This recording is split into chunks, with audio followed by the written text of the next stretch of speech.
Eavesdropper. Water jet! Fine, fine, boom! Over here!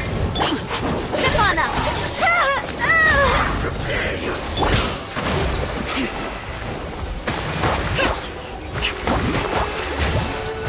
A brash maneuver!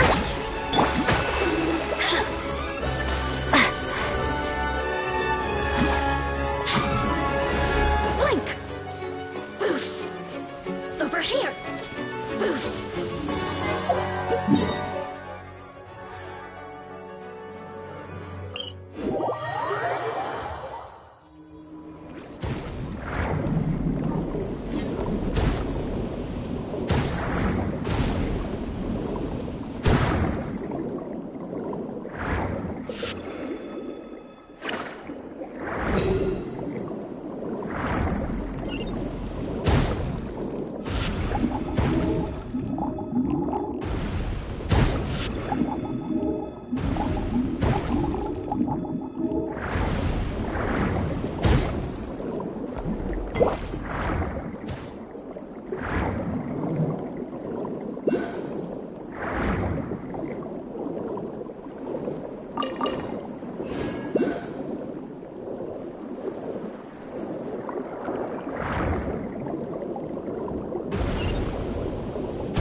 Ad Astra Abyssoth.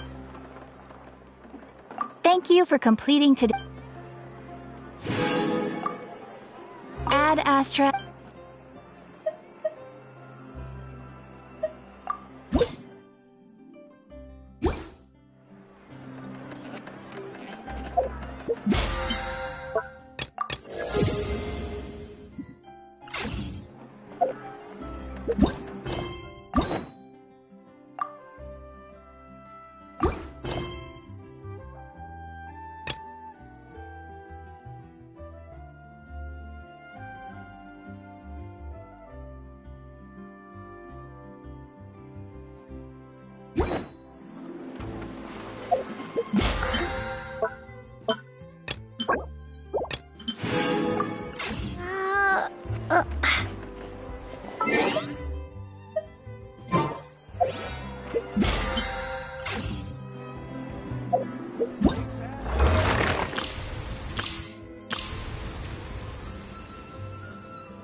Squall and Fury! That's far enough! The night is cold. Let's light it up! Don't be scared. Unsightly insects! Behold! Teamwork is dreamwork!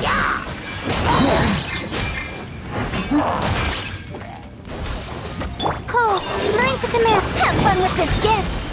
Dare to mess up. Wretched vermin! Squall and Fury! Everybody stand back! Stars, shine for me. My guiding stars. Unsightly insects! Behold!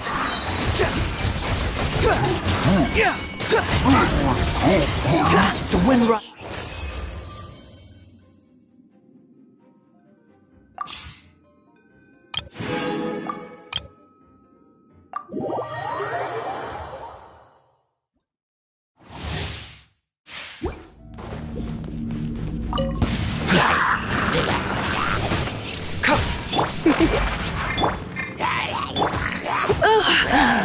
You're in for come a little closer.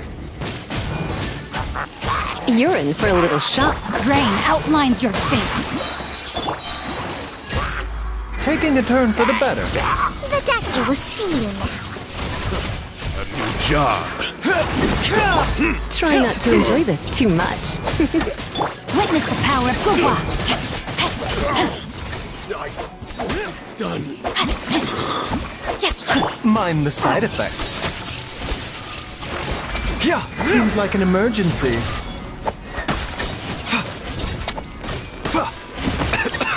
The doctor will see you now.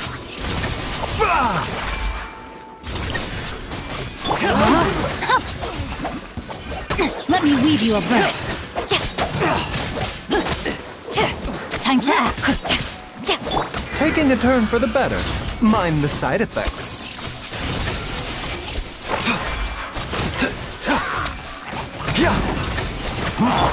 Surrendering will be gentle. You're in for a little shock. Come a little closer. You're in for a little shock. Witness the power of Gugwa. Know my sword. Seems like an emergency. The doctor will see you now.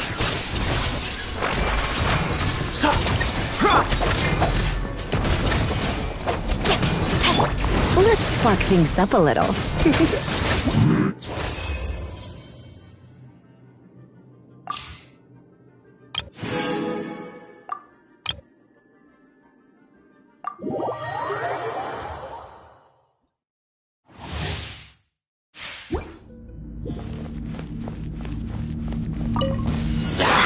Not now. Nice and spicy. Let's dance. Cool it! will be frozen in time. Don't be scared. Oh, la la la la. Eat this! Boba, get them! Cold, mine to command. The night is cold. Don't get frostbite. Freeze! Come on, we can do it. Let the show be. Not now. Don't be scared. You're toast. I'm the right hand into the. Cool it! Oh, so sorry. The night is cold.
Animal test 6308.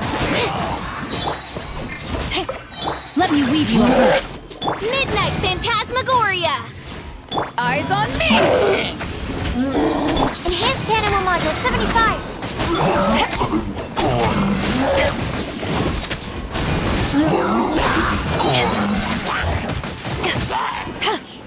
Wings of Darkness. Come, sever night from day. Rain Cutter! Rain outlines your fate to ashes!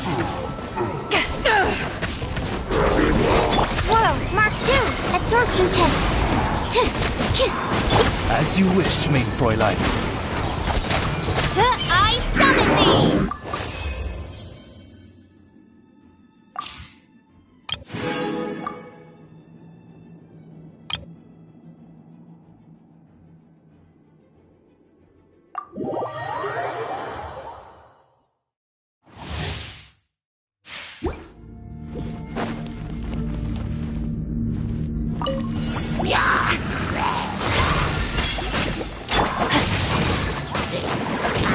Not now!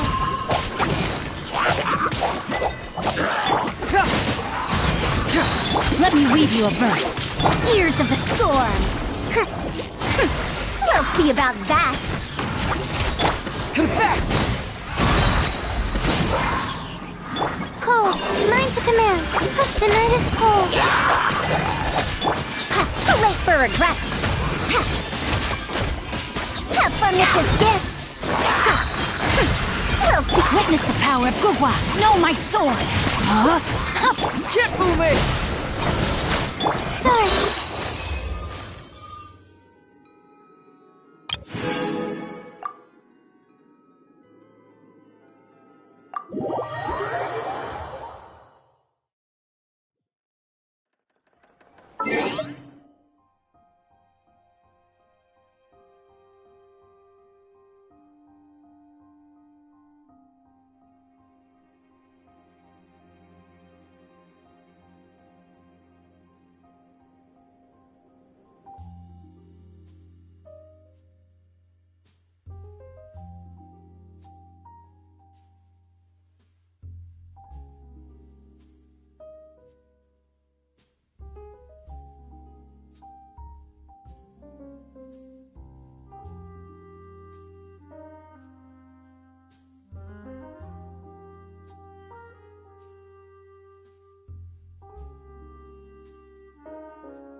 Careful, no touching.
Wow, the academia sure is busy during the day. But where should we go looking for people that we know? Traveler, Paimon. Sino! It's been so long since we last saw you! As do you. You don't seem weary at all from your travels. If anything, you seem stronger. So, what brings you back here? Oh, nothing in particular. Paimon just saw a really big mushroom out on the road the other day and suddenly missed all our friends in Sumeru. Funnily enough, we were reminiscing about you recently too. It was at a group dinner. I look forward to hearing about your travels. Something tells me we must have a lot to catch up on. Really? You were thinking of us too? What a coincidence! Indeed. Or as I call it, the Biryani factor.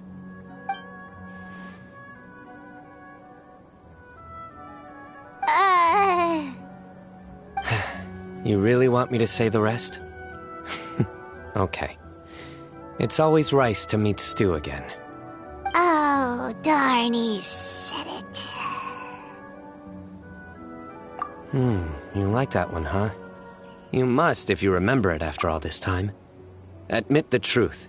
You have long been in awe of my razor-sharp wit. All right. Here's your 500 Mora.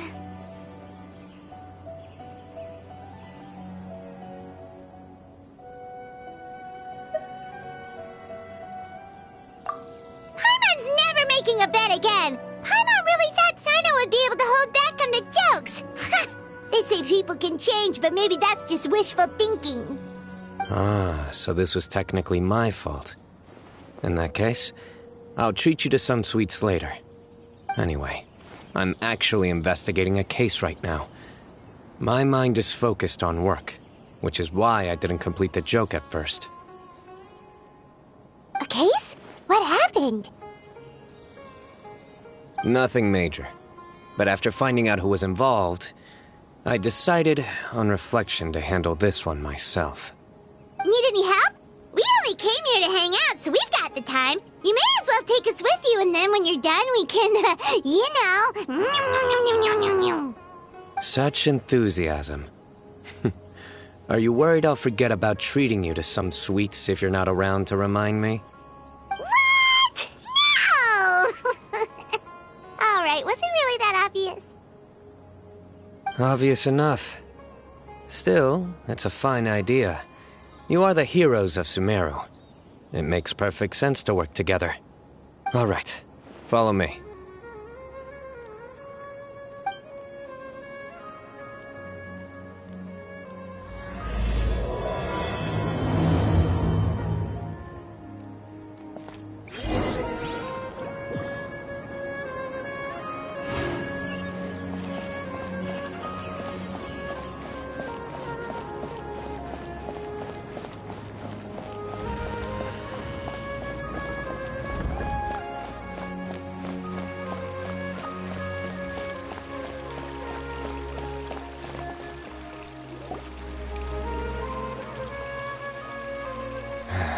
Do you see him?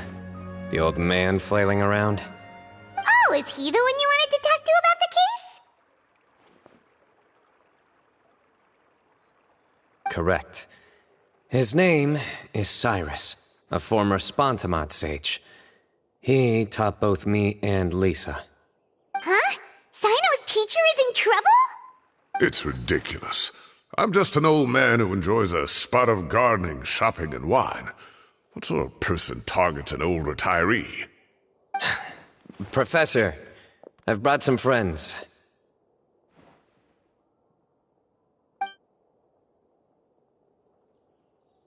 Ah, Sino. Now who do we have here?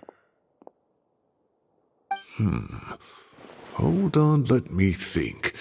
A flying fairy dressed in white? A youth who does not seem to hail from this land? My goodness. You must be the legendary traveler in Paimon. I've heard all about what you've done for Sumeru. Wow, looks like we're really famous. I've told him about you before. You are my friends, after all.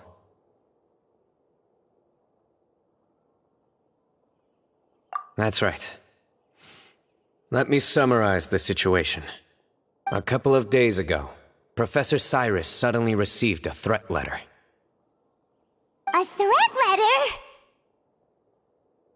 Exactly. Who sends a threat letter to an old man like me, for goodness sake? This is the letter in question. Cyrus, I have uncovered your secret. If you wish to prevent it from going public, leave 10 million mora at the back door of the cafe. Secondly, don't come looking for me. You'll never find me. But I will always be watching you and all of your secrets. Finally, if you dare to report this to the Matra, there will be consequences. Wow, they sure didn't mince their words. Clearly, this person must be desperate for Mora. 10 million mora, what a joke. I'm just a single retiree with nothing to my name beyond the tomatoes in my garden. Where do people think I'm hiding 10 million mora, huh? In my tomatoes? There were no witnesses, so currently the letter is all we've got. So, Traveler, Paimon, let's put our heads together. Paimon's ready too. All right, take a look. Do you see anything suspicious?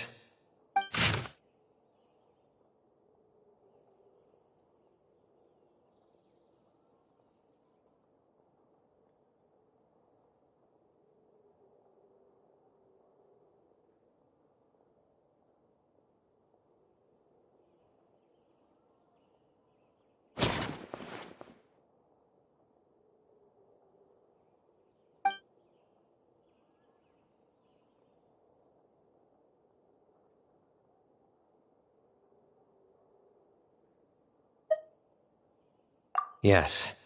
Some of the strokes are blurry. So is there something wrong with the ink? Possibly. And I bet the paper has something to do with it. Most of the paper around here is much smoother than this, and the ink is absorbed quickly so it doesn't run. This paper, meanwhile, it's very coarse-grained, almost as if it's made from some sort of plant matter. It's certainly not the same paper as we use in the academia, but the ink is nothing special. Just regular black ink that gets a blue tinge when applied to paper. So do we think the culprit has a connection with the academia or not? Wait, check this out! Looks like this part got wet at some point.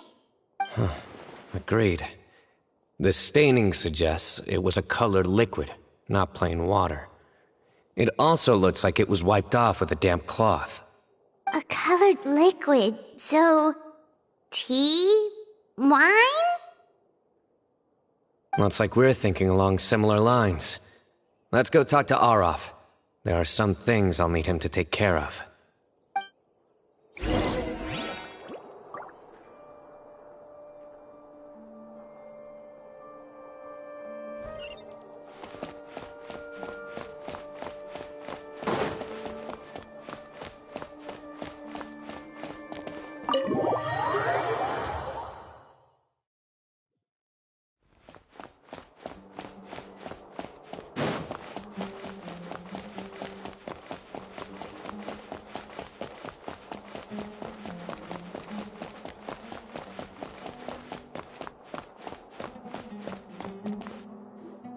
Arav.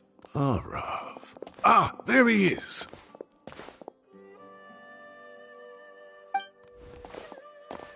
Mahamatra Sino. Sir Cyrus. Ah, and the Traveler and Paimon. It's been a while.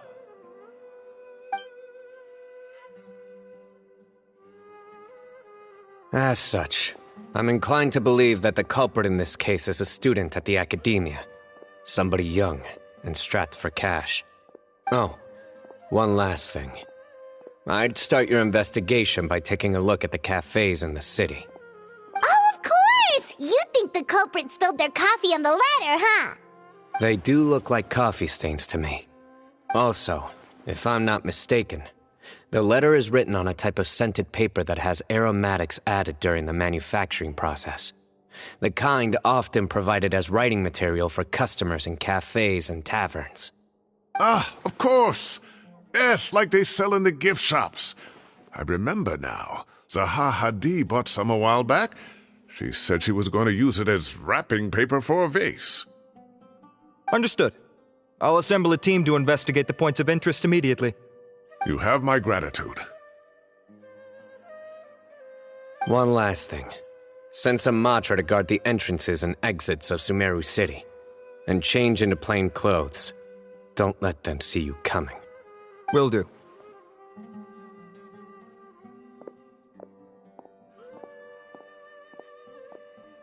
Great thinking, Sino. So, where do we think the culprit's at right now?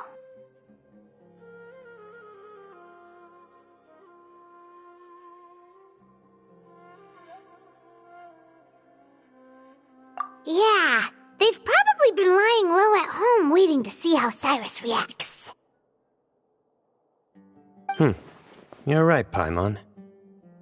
Really? Which part? The culprit's approach. Whatever happens, they need this Mora. But just because they warned Professor Cyrus not to go to the Matra, doesn't mean they know what he'll do next. So, like you said, they need to wait and see. And crucially, the culprit said they'd be watching the professor's every move. Huh? Wait, are you saying...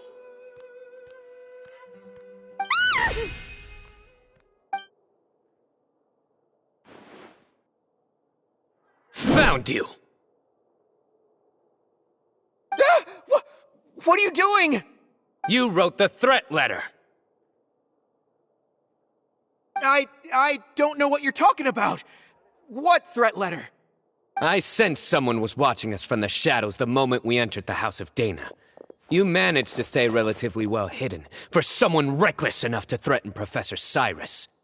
There are a lot of people here, but we were looking specifically for Arav. Whoever followed us the whole way was likely to be the culprit. I was just listening in, that's all. You know something big's going down when Mahamatra Sino shows up, right? So I got a little curious. What's the big deal? You smiled when Arav left. I saw it as clear as day. Is smiling a crime now?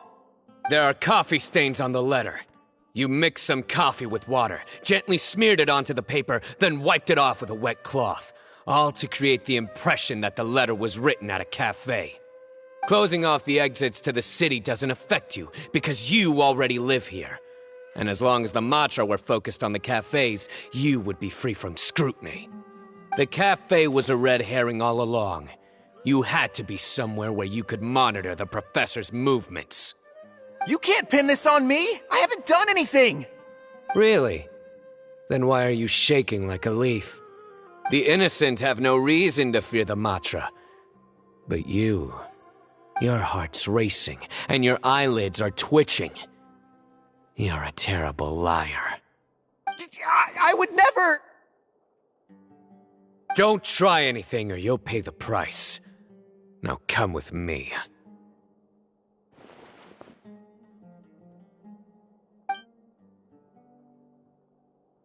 Well, that was over quickly. Sino already caught the guy. You're telling me. One minute I go out for a quick smoke, the next minute I see Arav already on his way back to meet up with Sino. Looked like a young guy, too. Couldn't have been much more than 30. But after what he's done, I'm afraid he's ruined his whole future. Everyone, it's all over. Gosh, that was so fast! The culprit's name is Raka, a 16-year-old student in the Rataoish Darshan. Huh? 16? Cyrus thought he looked 30-something! We checked his records. He's 16, a third-year student. But he looks so old. Yeah, seriously! Foolish child. He's too young for the criminal life. What the devil drove him down this path? We questioned the culprit regarding his motives. Oh, just spit it out. Nothing can surprise me at this point. Very well. It's our understanding that Araka is a mediocre student who has been underperforming in his classes. He started taking extra tutoring to improve his grades, but developed a gambling habit around the same time and lost a lot of mora. Down on his luck, he went to the tavern for a drink and overheard some people chatting about Sir Cyrus's comfortable retirement. They mentioned that he's always arguing about his tomato plants with some old woman on the street. Some old woman on the street? Goodness gracious, has that rascal attended a single one of his classes? That old woman is Kasharwar's very own professor, Zaha Hadi. How can he not know who Zaha Hadi is? Is this going somewhere? Oh, right, yes. So another thing. We don't just argue about tomato plants. And what are they trying to insinuate by comfortable retirement? A man grows a few vegetables and suddenly he's living a life of luxury? Maybe it's more the fact that you have the time to grow vegetables in the first place. Araka mentioned he'd heard a rumor, alleging that Sir Cyrus illegally obtained a large sum of money from the desert before retiring and kept it for himself instead of reporting it to the academia. Araka believes this money to be the reason why Sir Cyrus hasn't kept up with any academic research or other projects since his retirement. And given your advanced age, he thought you'd be an easy target to blackmail. Oh, Araka. I'm at a loss for words. I'm so angry I don't know where to start. People make up rumors all the time. I am quite confident that Professor Cyrus has never embezzled a mora in his life. Arav, you'll have to find some excuse to interrogate Araka again later. I need you to deliver a few firm fistfuls to him on my behalf. I completely understand how you feel, Sir Cyrus, but I'm afraid that course of action goes against the Matra's principles. Professor, there's no need to be childish about this. Oh, come on. I was clearly joking. Okay. Where does this go from here? The academia will determine the appropriate disciplinary action against the student. And as for the individuals spreading rumors about the professor's obsession with tomatoes and some old woman on the street, there could be a slander case here. The Matra will continue to investigate. Who said I'm obsessed with some old woman on the street? Mind your wording or you'll start a whole new rumor. You seem confused. Oh, don't you understand? Uraka is just a young boy who made a very rash and very stupid decision based on some groundless rumor he heard. Besides, I didn't actually hand over any mora to him. The whole thing sounds a lot worse than it is. All it costs me is a little reputational damage. That's all. Please rest assured, Professor, that the academia will issue a fair and reasonable punishment.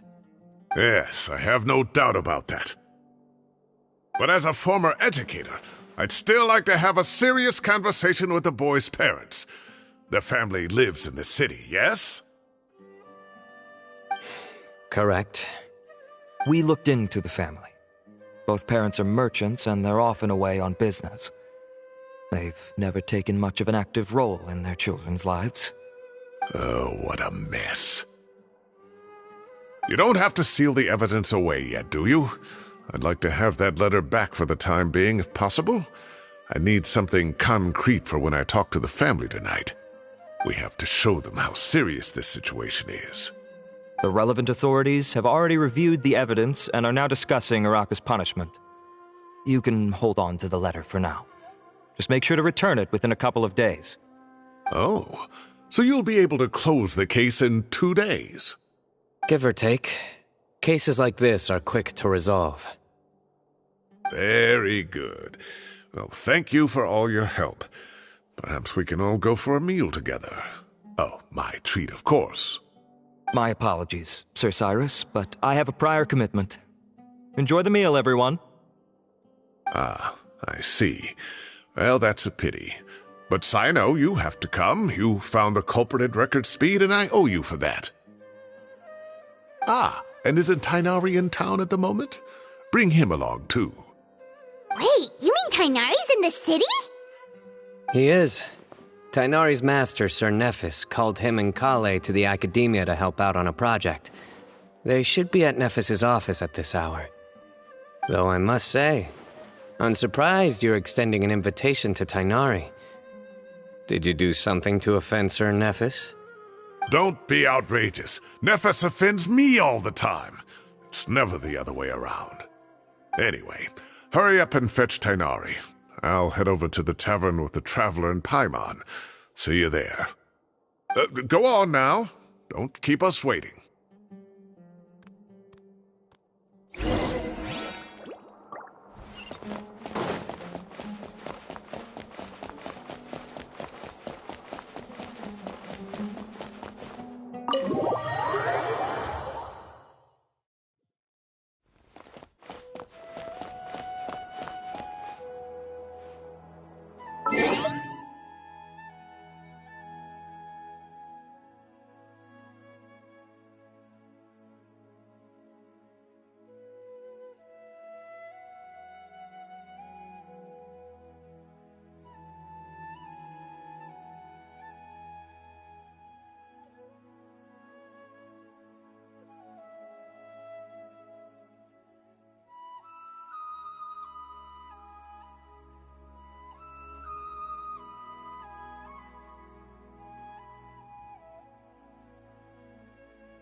Not to brag, but we never had problems like this at Ratawa Hiss back when I was still teaching. And if you don't want to take my word for it, you can ask them. They were students at the time. They'll tell you what it was like, won't they? I was out in the forest at least 4 days a week back then, thanks to a colossal workload from Master. It wrought havoc on my poor tail, so I didn't exactly keep up to date with what was going on at the academia. Most of what I know, I heard from Sino after the fact. Professor's become a lot more laid back in his retirement. He used to be far stricter, and was especially known for being extremely principled. Wow. It's hard enough to stay true to your principles as a normal person. I can't imagine doing that as a sage. It's a pity Kale wasn't around at the time. I would have happily taken her on as a student.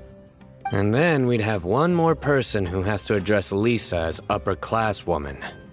Really? Can't you just call her Lisa? She seems to prefer it when people treat her like an older sister. Oh, believe me, back when she was a student, nothing made her happier than the younger students acknowledging her seniority.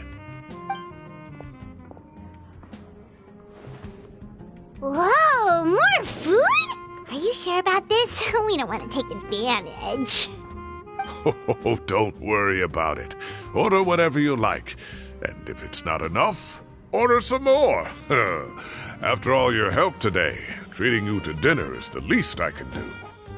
I thought I heard some familiar voices. Ah, and Sir Cyrus is here as well. Oh, Kaveh, it's been a while. Zahahadi was talking about you last month. How have you been? I've been all right, thank you. You're looking very well, sir. I'm glad to see it. Have you eaten yet? Care to join us? That's awfully kind of you, but I had a late lunch, so I'm not really hungry just yet. I'll have dinner a little bit later tonight. I just came to Lombard's to buy some wine, and when I heard some voices I recognized, I thought I'd come and say hello. So what's the occasion, anyway? Some sort of celebration? Consolation, more like. You wouldn't believe the day I've had.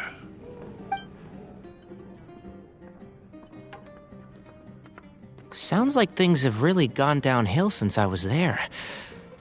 My whole time as a student, I've never heard of anything remotely like that. I can't believe how young the guy is. What are his parents going to think? Young people are always more susceptible to making rash and ill-advised decisions. Their minds are still developing. It's just an unfortunate fact of life. But still, this boy has some nerve. Just look at what he wrote. Oh, it makes my blood boil. Wow, yeah. Jeez. I will always be watching you and all of your secrets. And then he just followed you into the house of Dana? If this were my son, he'd get the scolding of a lifetime. Oh. Luckily, I'm also an extremely principled person. Kaveh! Your order's ready, sir! Coming! I'll have to get going. Have a nice evening, everyone. I'll catch you all another time. Okay, bye-bye! Here I am. The coffee beans are in here, too? Yep, it's all there. I'll stop babbling away now. Let's eat before the food gets cold.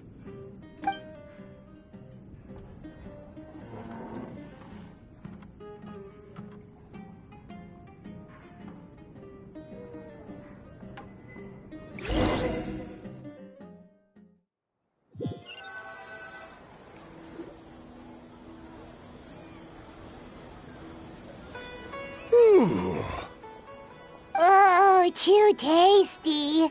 Paimon's belly is about to explode. Oh, mine too. I'll have to walk home to burn some of it off. Thanks Thanks for dinner, Sir Cyrus. Master Tainari and I will bring you some homemade herbal tea next time. It'll do wonders for your sleep. Well, I look forward to that. In fact, could I trouble you to bring a little extra for the other old folks on my street? I'll be the envy of the neighborhood. No problem at all. I'll pack some up and bring it over. I'll see you all later. I better head home now and tend to the crops. Good night, Professor. Don't let those tomatoes keep you up too late. Hey, my tomatoes are serious business. I am not about to be beaten by Zaha Hadid. Anyway, I'll be leaving now. Don't stay up too late now, children. I bid you all a good night. Take care. Have a safe trip home. All right. Now, we finally have some us time. What do you mean, us time? Well, I was talking with Tainari and Kale, and since we all have some free time, we thought we could all go camping together. Think of it as our way of welcoming you back to Sumeru. Camping? Oh, that sounds fun. Paimon's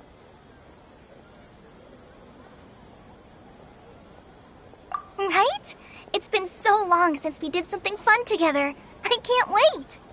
Everyone, let's meet tomorrow afternoon at the riverbank to the southeast of Gandharvaville. No need to bring anything. We've already packed everything for the trip. Just bring your delightful selves and prepare to have some fun. You got it. We'll be there. Great. Then we'll see you tomorrow.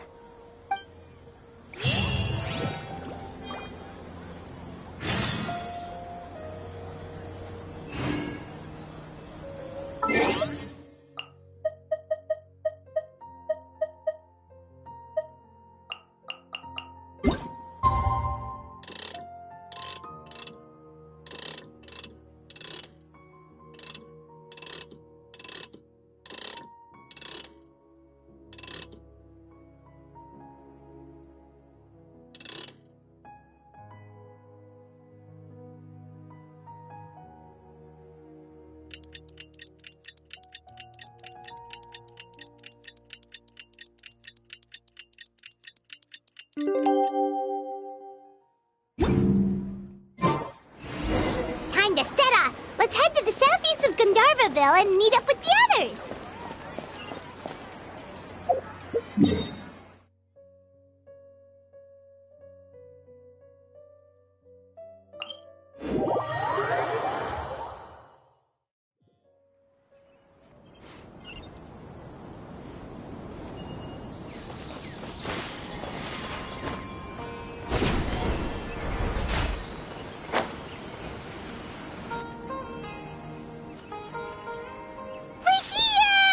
Wow, you guys are ahead of the game. You set up the tents already. I'd say we're right about on schedule, actually. We were aiming to have them set up before you arrived. Traveler, Paimon, let's go fishing together. Whatever we catch, we can grill for dinner tonight. You got it. Dinner's on us tonight.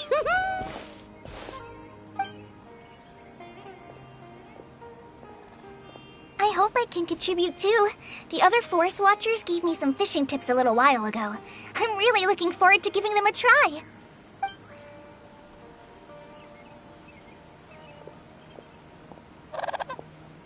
I saw some very appetizing mushrooms in the area, so I gathered a few for us. I'll leave them here along with some fresh fruit. Wow, camping with a forest watcher is the way to go. They think of everything. And even if they don't, they can improvise.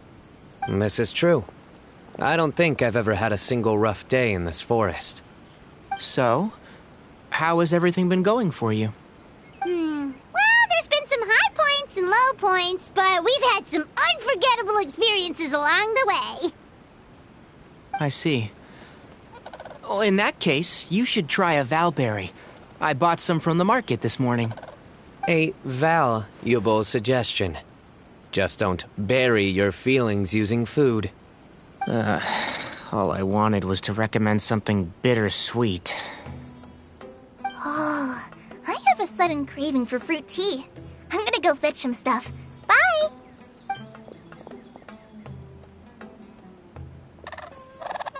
She sure made a run for it.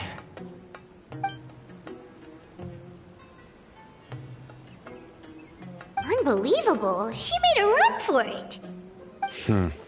So Kale chose the path of tactical retreat. Could it be she foresaw what shall soon come to pass?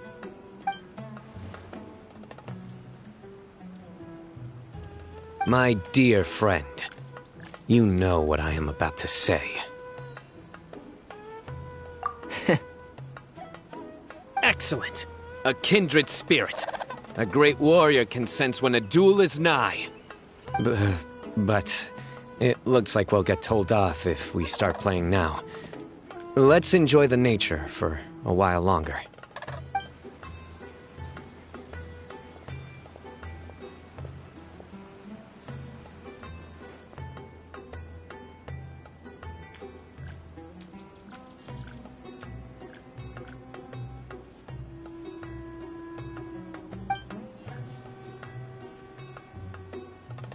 We got a bite!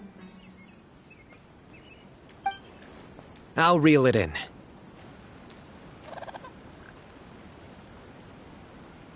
Firewood, spices, snacks, and drinks.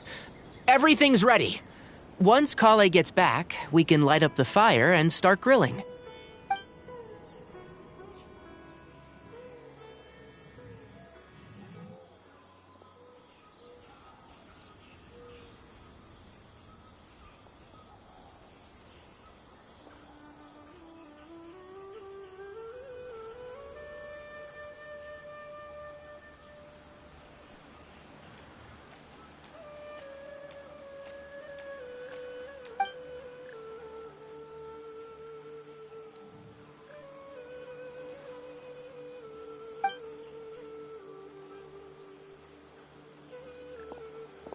There are 3 tents.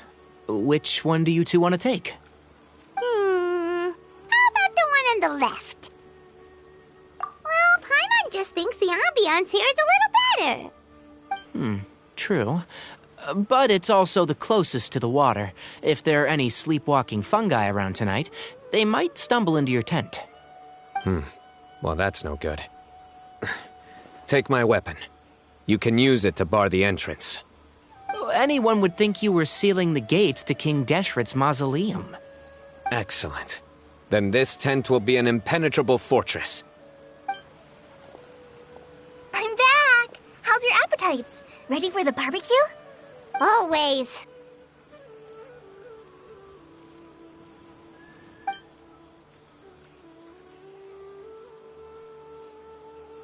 Oh, it smells so good. Paimon's drooling. Someone sure is desperate to eat. I think it's time to add the seasoning. How do you like your skewers? Well done? Medium? Rare? Wait, what? Isn't that just for steaks? Hey, if it works for steak, maybe it works for other things too. Medium well for me. Okay, these are about ready now then. It'll be a few more minutes for anyone who wants theirs well done.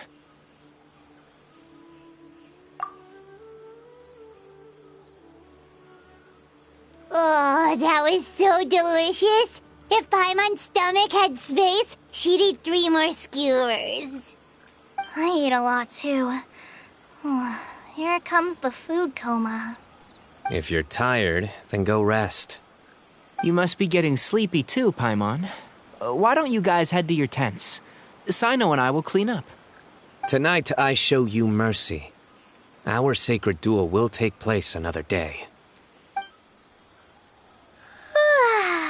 Good night.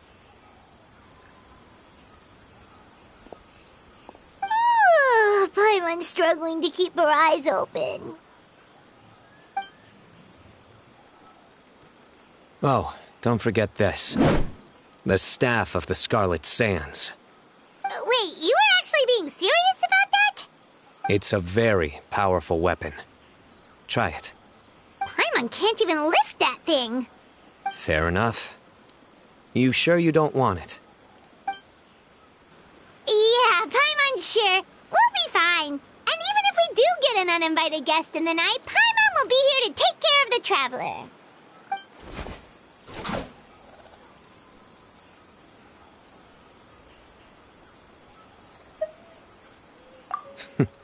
That reminds me of a parting king of invocations. I'll tell you about it tomorrow. But right now, it's time to rest. Sleep well and sweet dreams.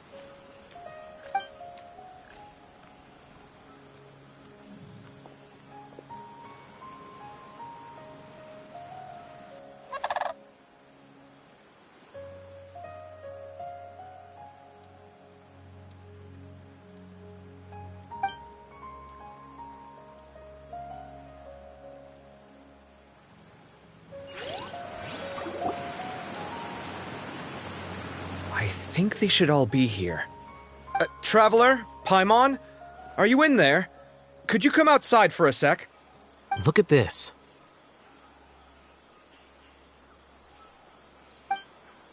What the? What's this sword doing here? Is it supposed to keep out intruders? Evidently. Huh? Who is it? Oh, what time do you call this?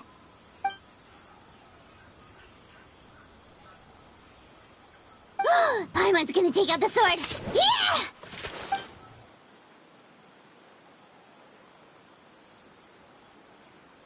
Oh, hey them, Kaveh! What are you doing here? It's the middle of the night!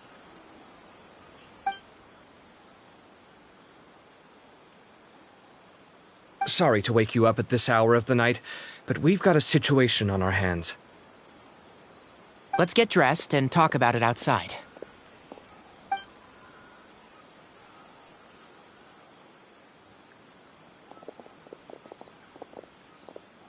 Something has come up, and since it pertains to Cyrus and Cyno, I deemed it essential to inform you all. Whoa, back up. Let's start from the beginning.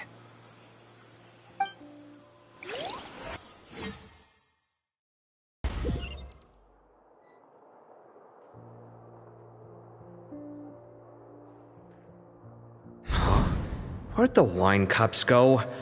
I could have sworn I left them here after I washed them. Ah, there they are. I'll have a cup too.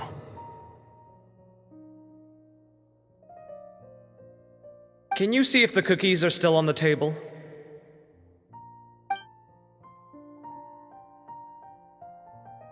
They are, and so are the fruits. Oh, this is so bland. I should have gotten a few bottles of what Cyno's group was drinking last night. Do tell. What were they drinking? Oh, right, I forgot to mention. So, I ran into Cyrus yesterday evening when I went to the tavern to pick up some things. He was hosting a dinner for Cyno, Tighnari, Kale, and the Traveler and Paimon. Anyway, they got a bottle of Lombard's new vintage for the table. At least, I think that's what it was. It looked pretty good. Sounds like they're all tangled up in this. You know what it's about, right? 16-year-old kid tried to extort Cyrus. He was asking for 10 million mora. I heard some people talking about it on the streets, yes. Didn't take them long to catch the culprit. The sages are probably dealing with the case by now. I wonder what Sir Nephis and the others will make of it. Oh, Cyrus showed me the extortion letter, too. It was crudely written, but the paper had this beautiful pattern on it that I've never seen before. Really caught my eye. Give me a sec, I'll sketch it out for you.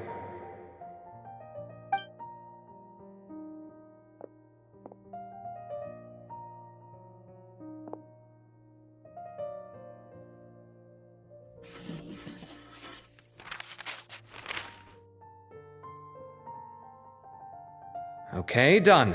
Take a look. You see what I mean? I don't think I've ever seen writing paper like this around before. God knows where the culprit got it from. Interesting. These are all motifs associated with the tribes of the desert. What? Really? Take this, for instance. Looks like an outline of a spire, similar to the kind found on some ancient palaces. And the crisscrossing and mirroring here, I recognize that too. It bears a striking resemblance to an ancient emblem, one that hasn't been used in a very long time. Whose emblem is it? It's the emblem of the Temple of Silence.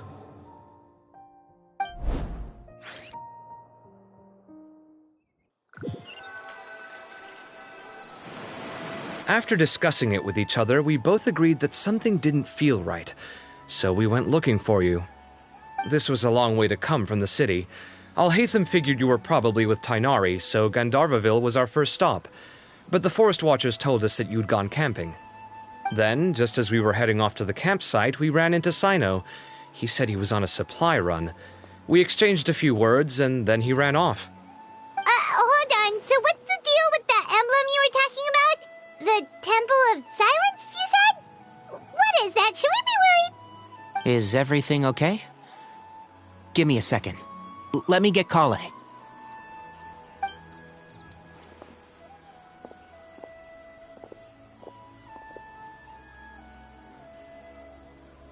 So you've never heard of the Temple of Silence? Well, to put it simply, it's an organization that has existed in Sumeru for over 1,000 years. These days, you can find a Temple of Silence office in the academia. Theoretically, it's responsible for the custody and disposal of information and documents not fit for public dissemination. At least, that's what they tell the outside world. In truth, it's essentially a vestigial institution nowadays. There's an office with their name on it, but it's functionally obsolete. Historically speaking, the original Temple of Silence is said to have been established by Hermanubis, one of the 7 pillars of King Deshret and the greatest of all sages. Most of the organization's members hailed from the desert. By contrast, none of the Academia Temple's current members are from the desert region, nor do they use any symbols connected with the desert folk. So the Temple of Silence at the Academia is just a fake? Wow. It's possible. The real question is, why? My guess is they're covering something up. So, how do you know all this? Sounds like some pretty top secret stuff. Did you forget? He did a stint as acting Grand Sage, and kept the pay raise even after he resigned. Oh, yeah! Paimon did totally forget about that. So you took the chance to read all the top secret documents while you were acting Grand Sage, huh? If you're asking me whether I familiarized myself with the documentation in my office, I would respond that that's a perfectly normal part of any job. So much about this doesn't make sense. Why did the emblem of the Temple of Silence appear on a threat letter from an Academia student to Cyrus? The student's only 16, and doesn't have any family ties to the desert. So where could he have seen that emblem, or gotten the paper? You said you ran into Sino, yes? Did you tell him what you've just told us? Yep. He ran off as soon as he heard what we said. Given that Cyrus is involved, he's probably halfway through solving the case by now. Still, we should try to catch up with him. At this hour of the night, Sino will probably go looking for Cyrus at his current residence. If the Academia's Temple of Silence really does exist just to cover up the truth, the sudden appearance of this emblem can't be good, and sure to stir up trouble. We should pay a visit to the Academia. Yes. As the Sage of Amorta, my master ought to know the truth about their office. You can ask him to tell you what he knows. The more information we have, the better prepared we'll be for whatever happens there. If this situation is connected to the real Temple of Silence, the emblem has to be part of a bigger conspiracy. Kale, could I trouble you to send a message to the Core of 30? Tell them to keep an eye out for Sino and Cyrus. Traveler, Paimon, you two come with me. We'll go after Sino. Sounds like a plan. Let's go. Cyrus has been living in the city lately. He rented a place near the field so he can keep an eye on his tomato plants. Then let's go look for him there.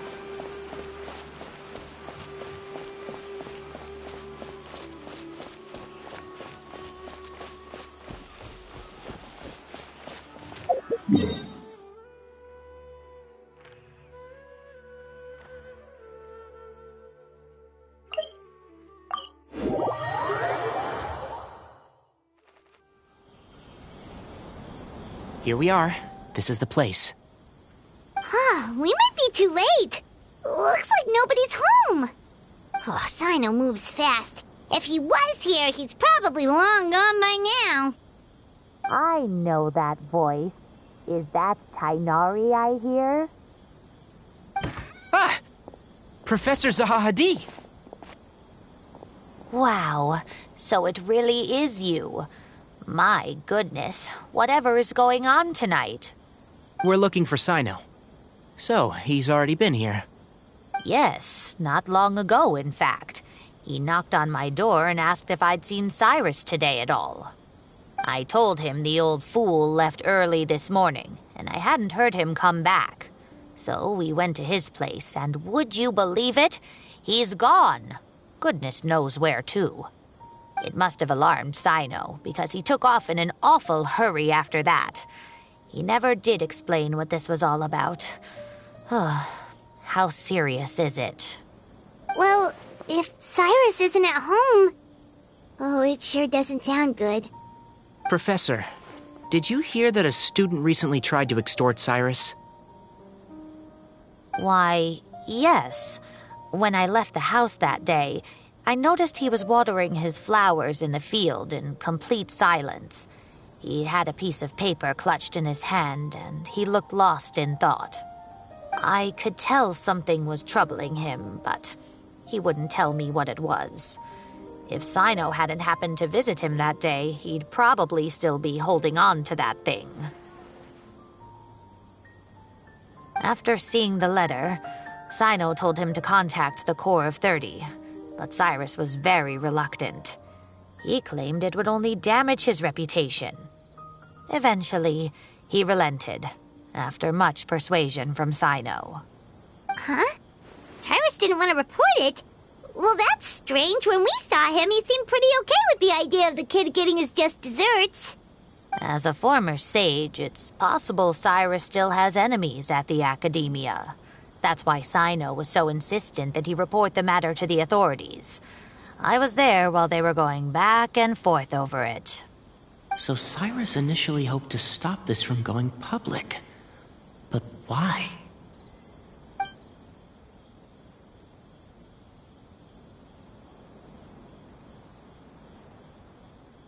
Oh, dear. What on earth has that old fool gotten himself wrapped up in? Oh, I do hope he's not in danger. Oh, I almost forgot. Sino left me this letter to pass on to you. He wrote it when he came by earlier. He realized you might come looking for him. Thank you. What does it say? Let Paimon take a look!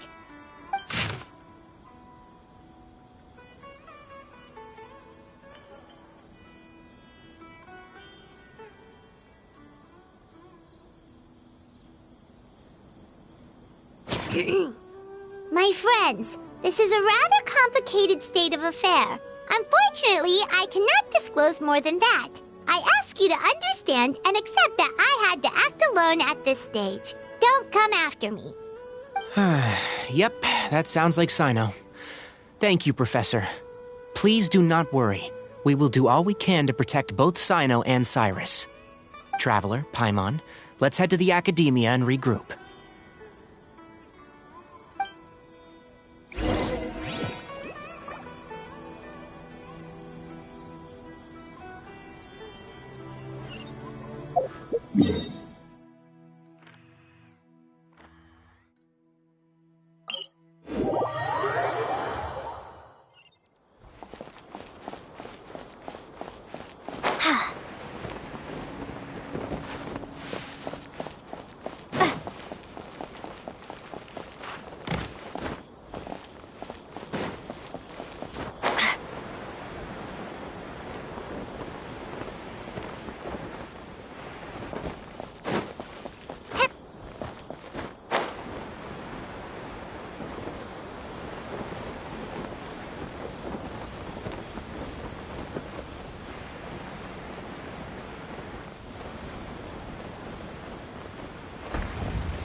You're here? I thought you were going after... Ah, I guess you lost their trail. We went to Cyrus's house. No one was there. Sino got there before us, but he was long gone by the time we arrived. He didn't say where he was going? No, he left us a letter and told us not to go after him. Can't say I'm surprised. Typical Sino. Anyway, some updates on progress on our end. I drew the emblem from memory again, but in more detail this time.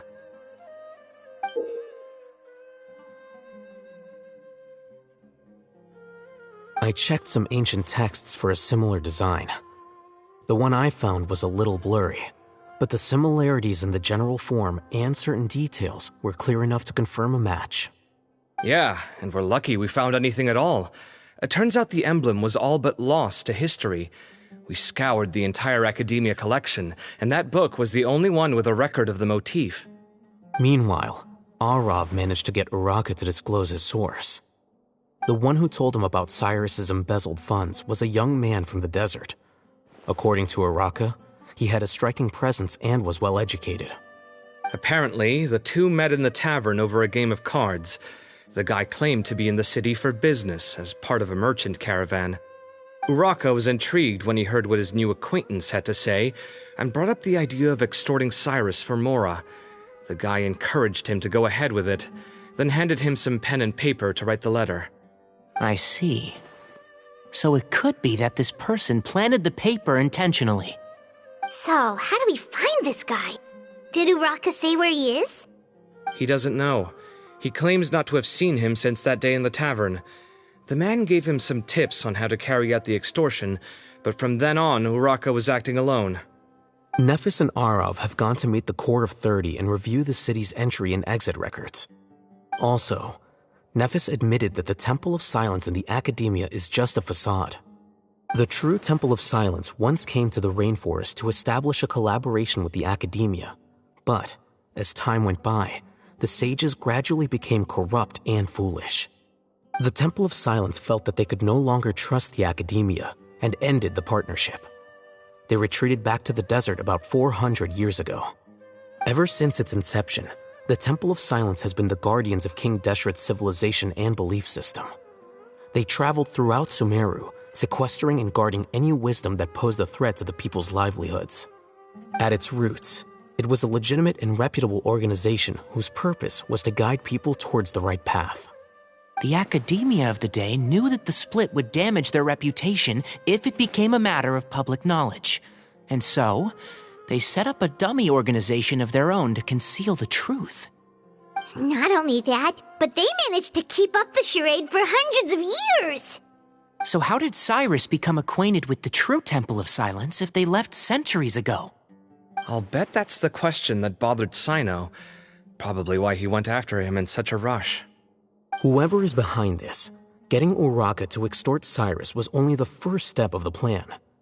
Their true goal in doing so was for Cyrus to see the emblem on the letter. He must have recognized it right away. That'll be why he didn't want to involve the authorities.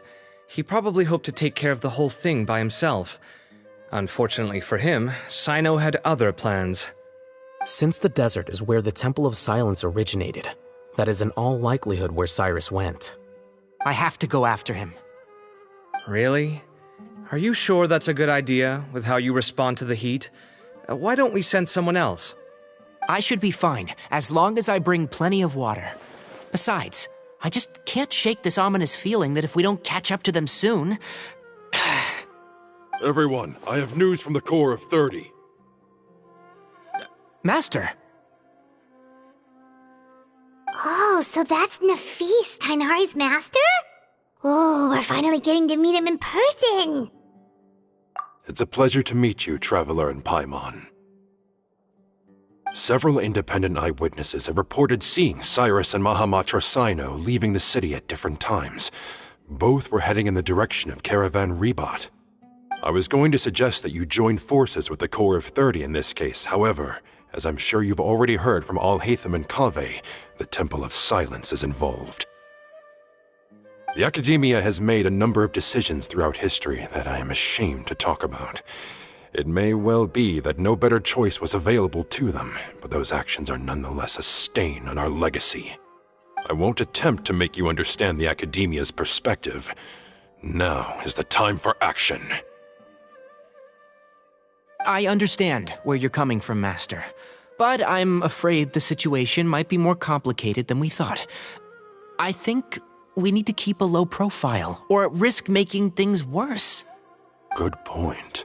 If Cyrus is involved with the other side, or worse, if he's fallen into their hands, and...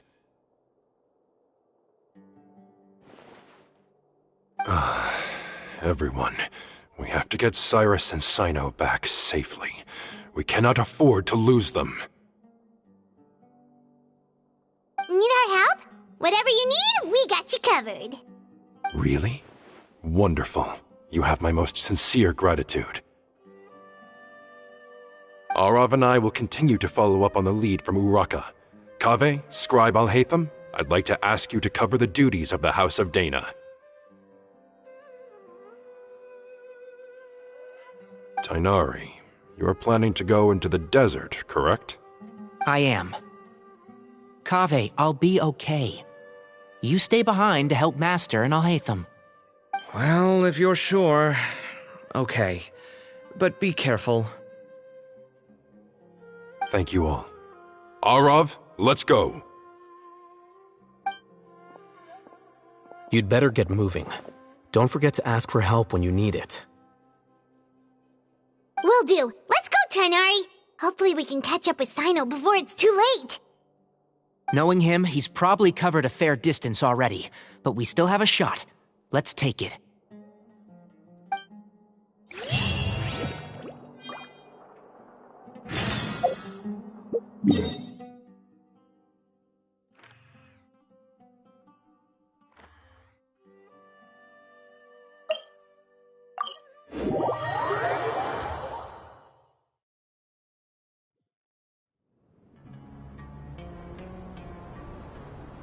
Okay, we made it to Caravan Ribat. Where should we go next? Maybe we should ask the nearby guards if they've seen anything. Hold on. Look over there. Is that Dia? You sure you want to brave the desert alone? I mean, it's your choice at the end of the day, but still. It's not my first time. I'll be fine. Sino. If you're really going to go through with this, then at least take our advice. When you're packing for your trip, budget for 5 days more than you plan to spend out there. Makes sense. Okay, I'll go get ready. Thought we might find you here. You're trying to retrace Cyrus's steps, aren't you? Didn't I tell you not to come after me? I thought I had a good lead on you. Well, sorry, but we never agreed to that. Why would you go off on your own like this? Nothing personal. It's just a complex situation. And I'd rather not involve anyone else if I can help it. Takes a special kind of person to get Sino chasing them all the way out to Caravan Ribat. But why so coy today, huh? You only gave us his age and description. Why can't you reveal his name? Is he Sumeru's most wanted or something? Oh, also, hey guys, it's been a while. Dia and Candace! So nice to see you. Actually, seeing all of our friends is the whole reason we're here. You're looking well. Glad to see it. Candace and I came to Caravan Ribat on business. We ran into Sino as he was asking about some elderly gentleman's whereabouts. Some people say they saw him. Guess he stood out as an older guy heading into the desert alone with just a sumpter beast in tow and very few supplies. That's gotta be one heck of a story there. Sino, it's okay if you can't tell us anything about the case. But let us know how we can support you. We're here to help however you need. The more people we have working on this, the quicker we'll be able to find the person you seek. No, it's not that simple. If I'm right, he'll be doing everything he can to avoid us. We spoke with Zaha Hadid. From what she said, it's pretty clear that he wants to try and solve this on his own. It won't be easy trying to find him in the desert when he's deliberately trying to cover his tracks. Sounds like this is far more complex than we imagined. Still, if he started from Caravan Rebot, the chances are that his route took him past our village. You may as well ask if anyone there has seen him. My thanks to you both. Once this is resolved, I will find a way to repay you. Come on. No need to get all serious. Just buy a round of drinks next time we're all in the city or something. That's a deal. All right, so, you all set? Yes, we'll handle it from here. Thank you again for your help. I don't take it for granted. All right, then we'll leave you to it. Just remember, if you change your mind and need some reinforcements, we'll be here. And don't think you'd be imposing. You can depend on us. Don't worry, we'll keep him out of trouble.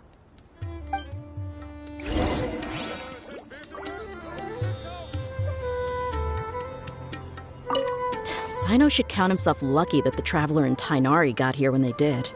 What was he thinking, trying to play the lone hero? The desert tests the character of all who enter it, and only those with wisdom and courage shall prevail. But take heart. With his companions by his side, no harm will come to Sino.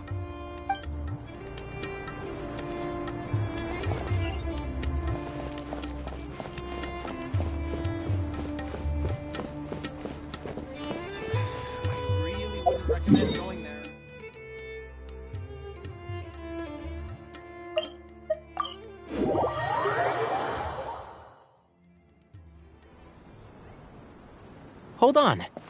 There's a few things I'd like to clear up. Go on.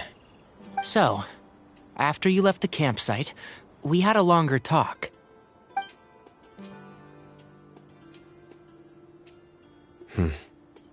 Clearly, we've only scratched the surface of the Temple of Silence question.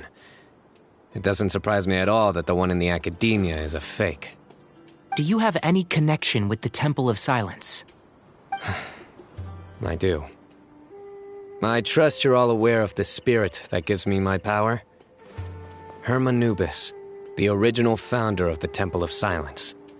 Due to my unique constitution, I was put through a number of trials in the desert when I was younger. Later, I met the professor, and he brought me to Sumeru City. But my memory of that time is hazy. I can't recall much. It's a good thing that Kaveh noticed the emblem on the letter. Without that, I don't know if we would have connected the dots and realized there was more to this case than mere extortion. I did not recognize that symbol at all. Whether that's because I've never seen it, or because my memory fails me, it's hard to say. Yeah, you're right. Thank goodness for Kaveh, and for Alhaitham's diligence during his time as acting Grand Sage. But Cyrus must have recognized it right away, right? Otherwise, he wouldn't have had any qualms about you reporting it. Oh, maybe his connection to the Temple of Silence goes even deeper than yours. I suspect so too. Professor has never once mentioned the Temple of Silence in conversation. And whenever the conversation turns to Hermanubis and the concept of spirit indwelling, he avoids going into any depth. Well, speaking of avoiding things, you do realize, don't you, now that we've caught up with you, you're stuck with us for the rest of the way. I am aware. And I have accepted it. Or rather, I don't see how I could manage to ditch you en route, so I might as well accept that you're coming with me. That's right. Fact is, we're coming with you whether you like it or not, so the best option now is to try to look out for each other. Ha! Fair enough. Then at least let me buy you a drink once we're back in the city. Works for me. All right, off we go. Let's start by seeing what the guards here can tell us.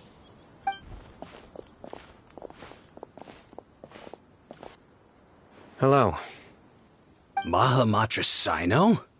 I'm looking for someone, so I'd like to confirm any recent foot traffic in and out of Aru Village.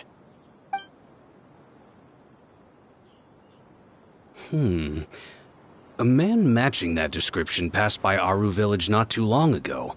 He stopped by to load up on food and water and feed his sumpter beast, then he was on his way. Where was he going? Let me think. He took a seat by the entrance of the village for a while and had a brief chat with the person who came to deliver the water. He said he was headed somewhere near an oasis, but he didn't mention which one. Do you have a map? I can mark out the direction he was heading and the best routes to any nearby oases. I have one. Mark away. Great.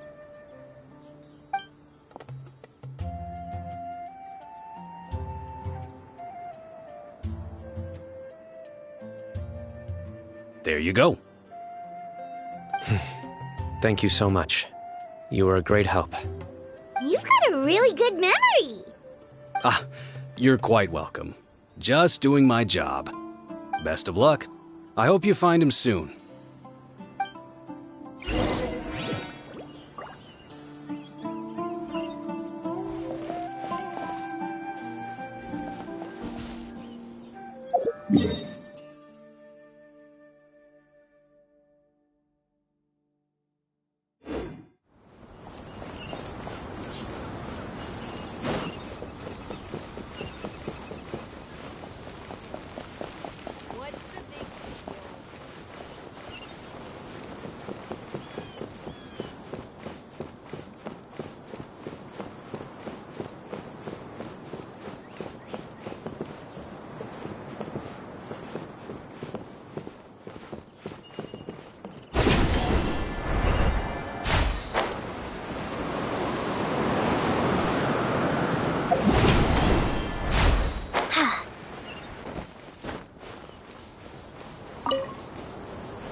Hold on.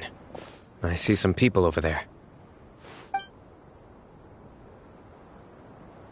Do you think it's safe to ask them what they know? Should be. I'll go. No. I'll do it. Huh? Why can't Sino go talk to them? What difference does it make?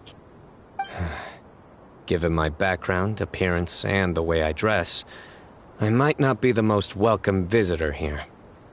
Just in case, it's probably better to let a more neutral party handle things.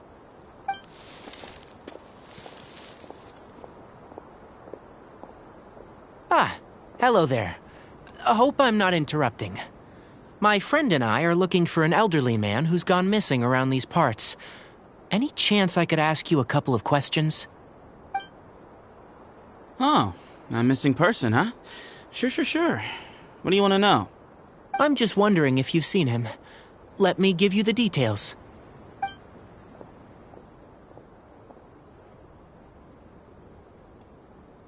So, a silver-haired guy in a long robe, culture type with thoughtful eyes, and he's traveling alone. He'd stand out like a sore thumb around here. Yeah, sounds like the kind of guy we'd remember if we saw him. He's looking behind me.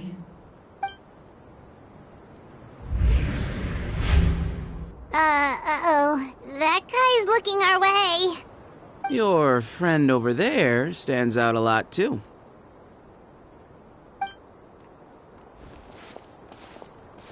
Hey! Aren't you Sino, the General Mahamatra? Yes, that's me.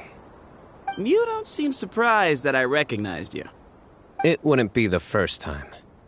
Oh, you're the one looking for the old man who's gone missing, aren't you? I have a bad feeling about this guy. Someone's on edge. You don't trust me much, do you? No need to hide it. I understand why you're wary of us. Still, you came to us asking for help. Do you want it or not? I thought you were a group of merchants. Seems I was mistaken. Your henchmen don't look like much, but something tells me they put up a better fight than most mercenaries. Hey! Hear that, guys? You're my henchmen now. Suits me, as long as I get paid for it. Just cut to the chase already. I'm running out of patience. All right. Come with me. All of you. Don't you want to find your friend?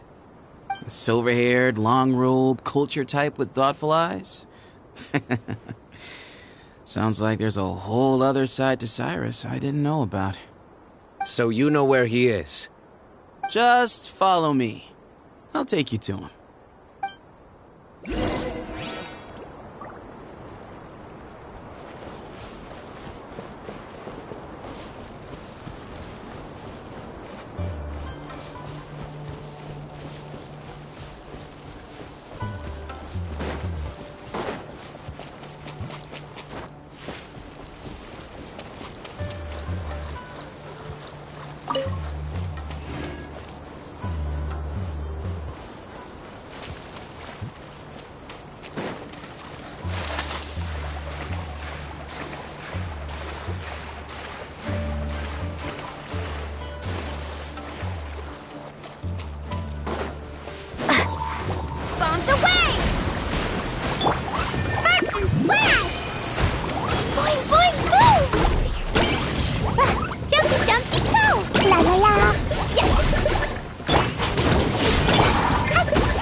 Fight! Ha! Wipeout!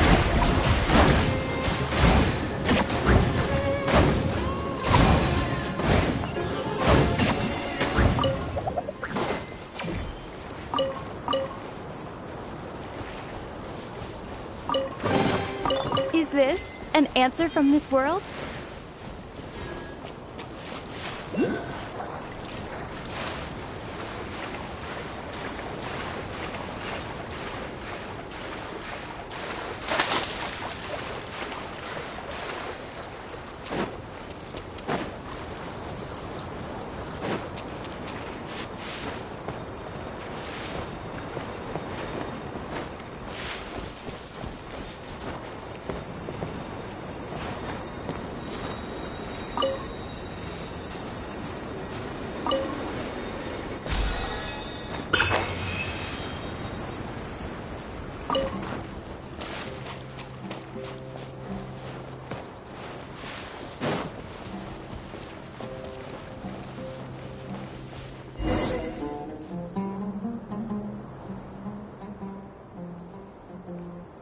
And here. What? Where are you looking? There's nothing here. Please step back. Whoa, something's coming out of the ground! What is this enormous building doing here? And how was it so well hidden? King Deshret's technology? Wait, so... Hold on, who are you guys really? Is this the Temple of Silence? So you're a member? All good questions. There'll be plenty of time to address them later.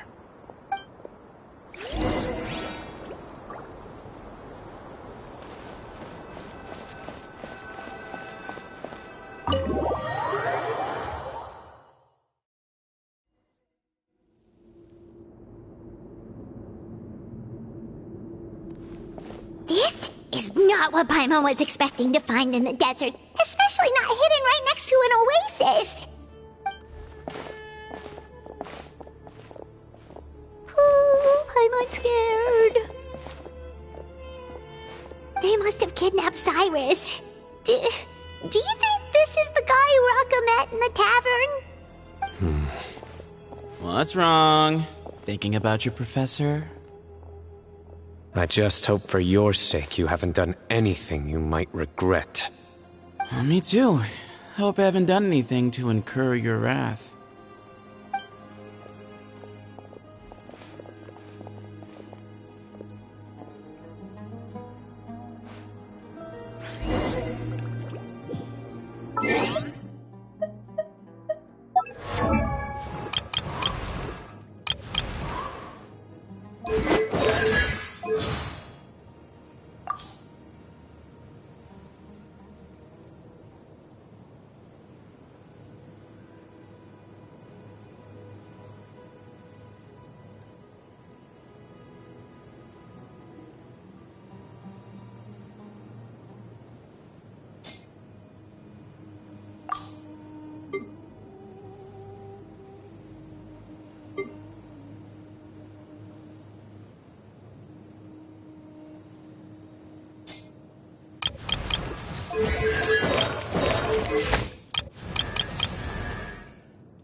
Huh.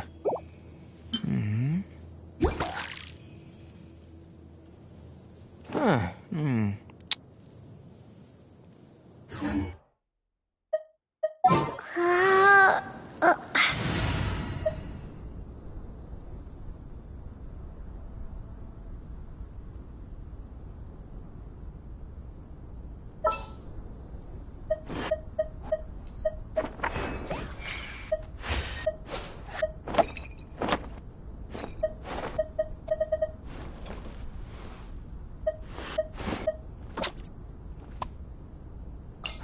Who ate a poisonous mushroom this time?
Alright, you can wait here for now.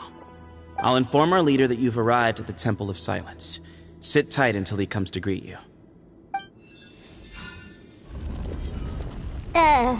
So he's just gonna leave us here unattended? Maybe we're not being kidnapped after all. They can't have been at the Oasis by chance. They were waiting for us. Whoever the leader is here, they were obviously counting on us showing up. So this is the Temple of Silence. After leaving the rainforest, they hid themselves here?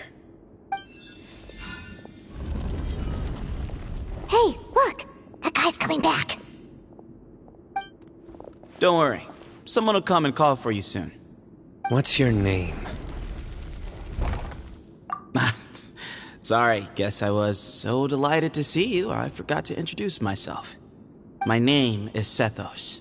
I'll be here if you need me, but I'm not planning on answering all of your questions. Other than that, you can occupy yourselves however you see fit. So we're free to explore by ourselves? Yep. I mean, I'm not worried about you running off.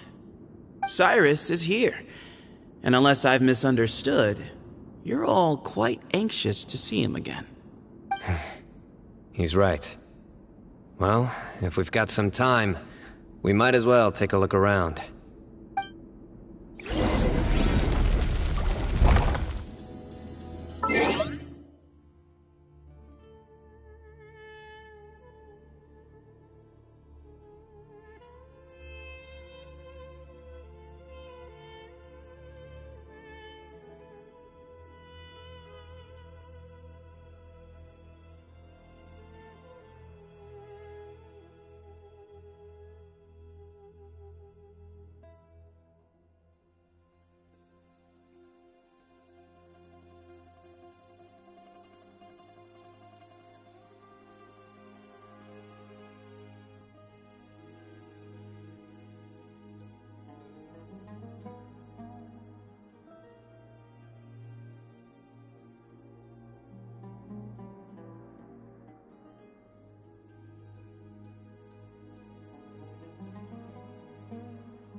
Have you got some time to chat? Sure. Although, I'm assuming by chat, you mean you have questions for me? I don't blame you. Anyone else would. Not often. The Temple of Silence is a place of quiet and solitude. We don't get too many visitors.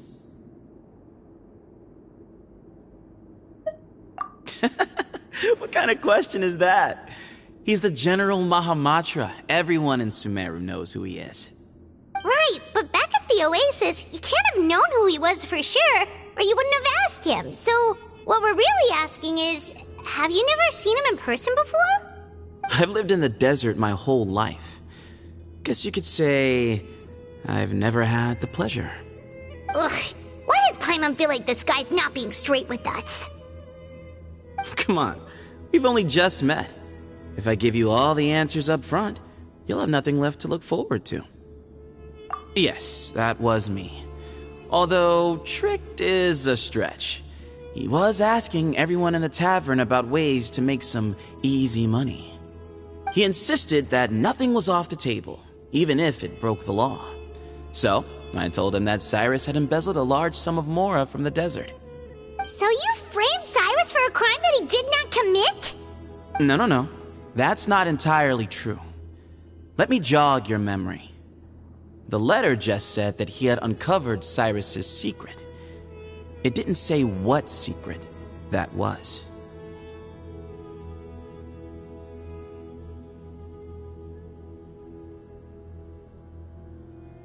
Of course.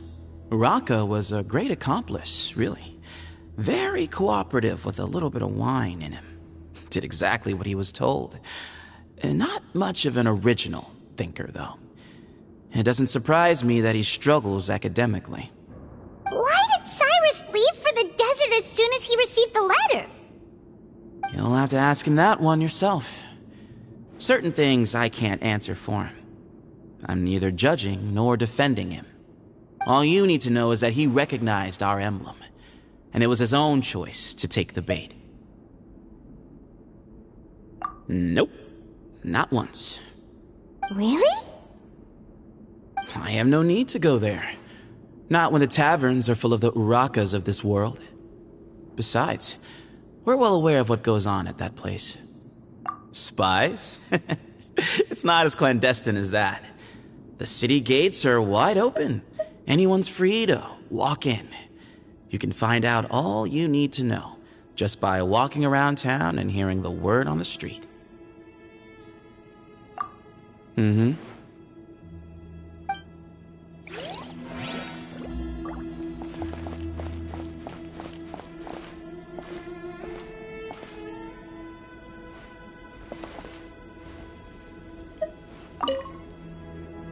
I never imagined that the true Temple of Silence would be hidden somewhere like this. We've passed through these parts before, but never noticed anything. That's King Deshret's technology for you, I guess.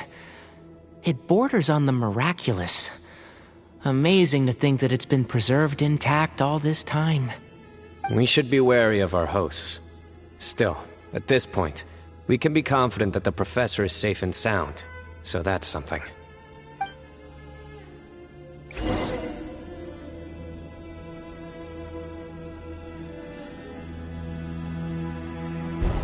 Ah, here he is.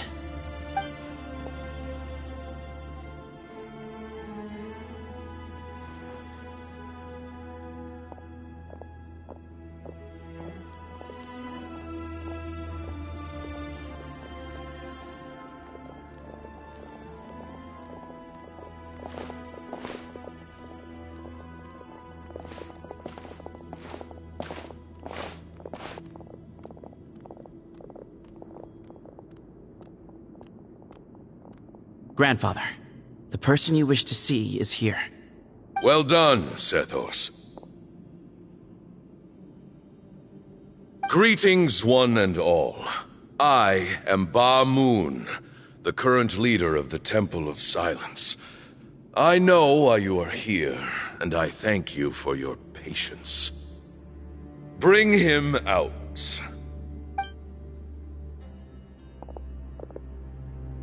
Professor! Are you okay? Ah! Watch what you're doing! Oh, my apologies. We have no intention of causing you distress. But you must understand, Cyrus is of great importance to us. We had to find a way to bring him back to us. Cyrus owes me his life, and to the Temple of Silence, he owes a debt of gratitude. I let him go a long time ago, but now, the time has come to demand payment. I wanted to end my feud with this old bag of bones before you caught up with me. But you got here so quickly. Just leave, Sino. This is a matter between us two old men. You're all too young to get involved. So that's why you didn't want to report the letter. You'd made up your mind to come here from the beginning. You only left in such a hurry to try and throw us off your trail. Some things in life catch up with you, no matter what you do. You shouldn't have come, let alone brought the others. Sino didn't make us do anything. We came here for the same reason he did, to rescue you. We'd appreciate you telling us the truth. Otherwise, it seems a little unfair on everyone who had to stay behind. My secrets are secret for good reason. Bringing them to light can only lead to misfortune. You're afraid, aren't you? You can't bring yourself to speak of your past deeds to the students you nurtured as if they were your own children. You recognized our emblem because for many years you lived among us. Indeed, you all but became one of us. You knew as soon as you saw the letter that we, not Uraka, were the ones speaking to you. It threatened you only because you know what you did. Your own guilt convicted you. For you, Cyrus, are a traitor. You once shared your learning with us, and joined us in our mission to revive the might of Hermanubis, to bring new hope, new opportunity. But then you betrayed us. You bargained for your independence with your past contributions. And then you left, taking with you Hermanubis' might and the wielder of his power. We both know what I said to you that day. That as the leader, I grant you permission to leave, but that one day, the sands of time will catch up with you. And when that day comes, you must pay the price you owe. You really know how to hold a grudge. Hermanubis' might? And the wielder of his power? Does he mean you? Professor, anything to say? The moon is right. I came here once before. He rescued me from the brink of death once, many years ago in the desert. When he learned that I was a scholar, he invited me to come here and revive the might of Hermanubis together. It was a great, daring plan, and one shrouded in secrecy. The Temple of Silence had been bereft of Hermanubis for too long. The strength of its faith and its warriors were waning.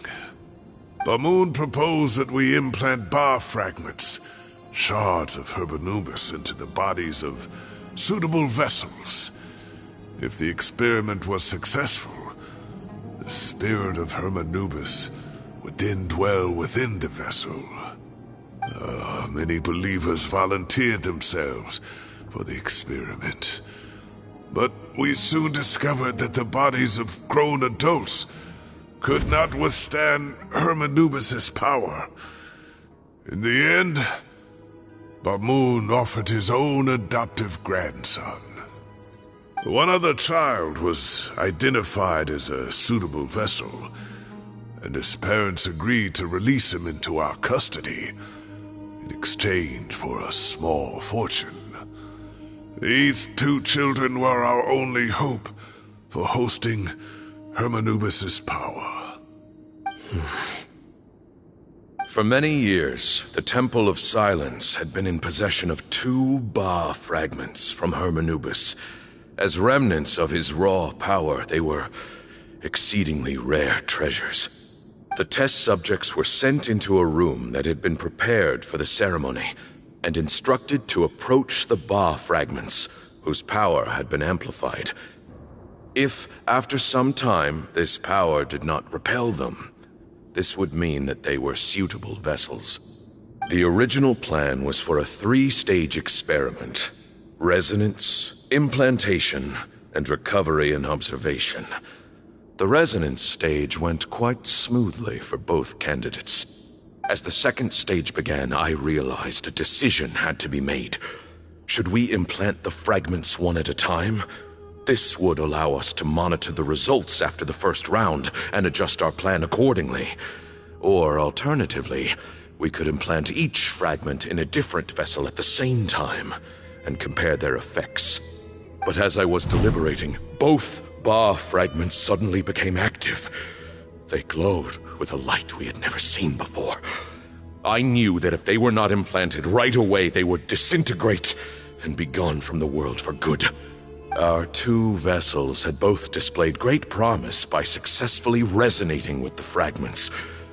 Under the circumstances, the thought of implanting both fragments into the same vessel seemed out of the question. To preserve our faith and our power, we implanted each of them with a single fragment. Ultimately, I ended the experiment and left, taking one of the children with me. In recognition of your past contributions, I chose not to send someone to hunt down and kill you both. Your lives were spared, but I have paid a great price for your betrayal ever since. I have always wanted to see you, Sino. Losing you and your Ba fragment dealt us a devastating blow. We've been in decline ever since you left. I see.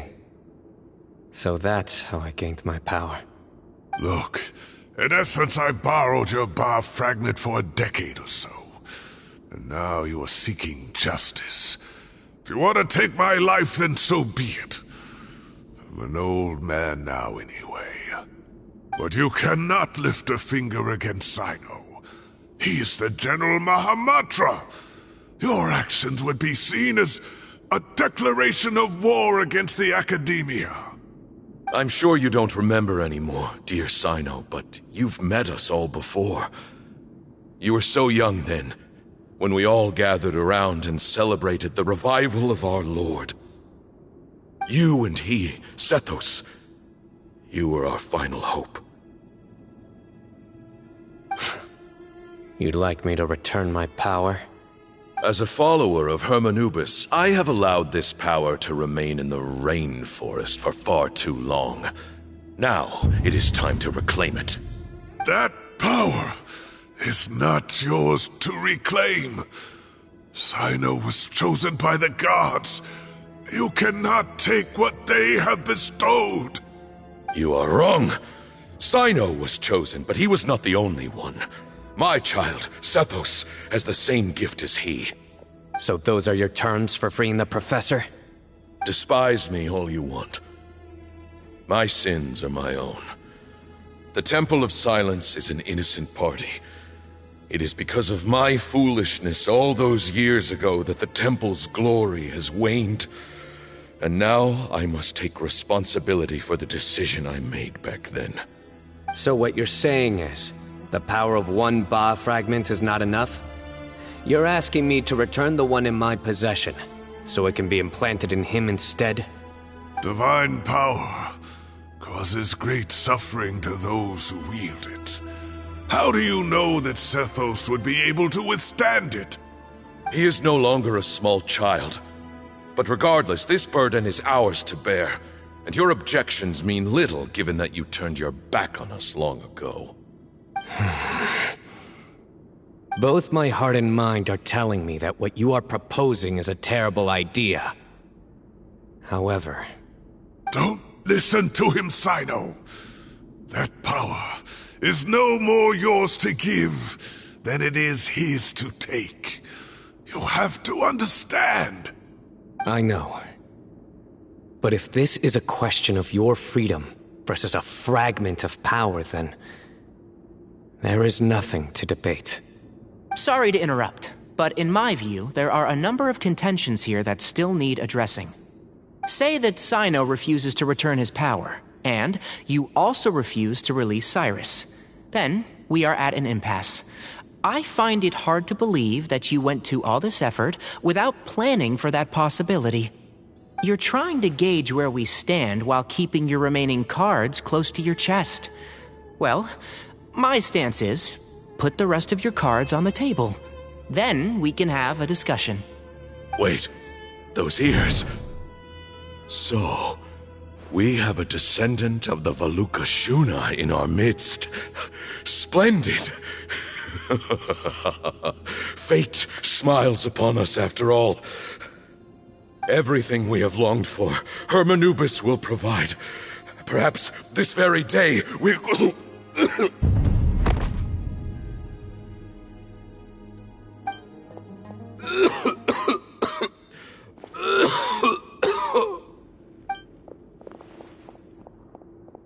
Why is he coughing so much?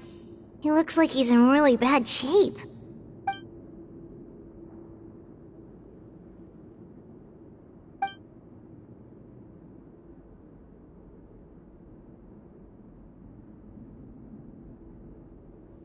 Moon, you... Take our leader back to his room. Sethos, you must... Grandfather, I know what you wish to say. Leave this in my hands. I don't like to drag out conversations, so I'll just cut to the chase.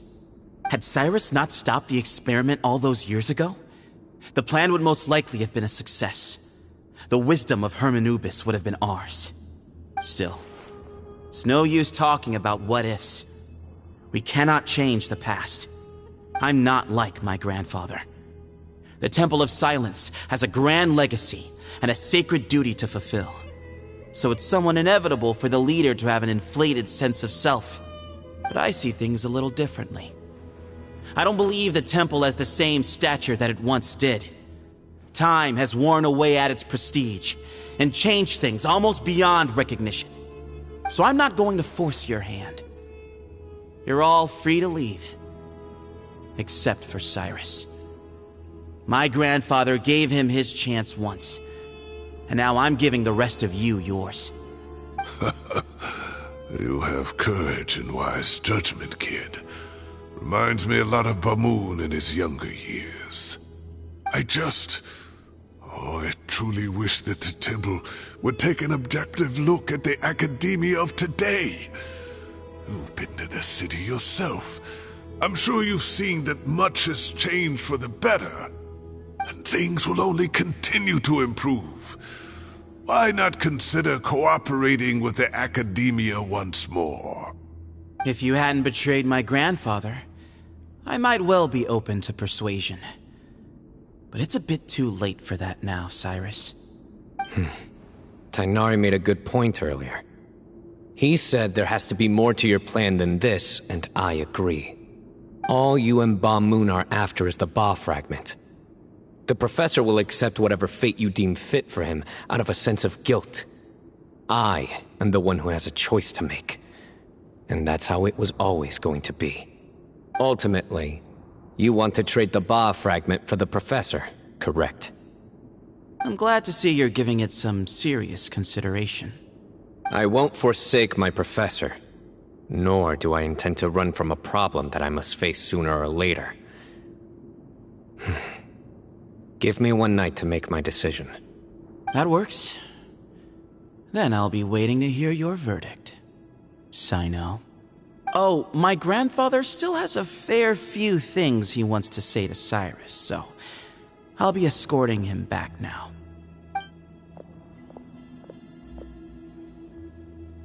Are you sure about negotiating with him?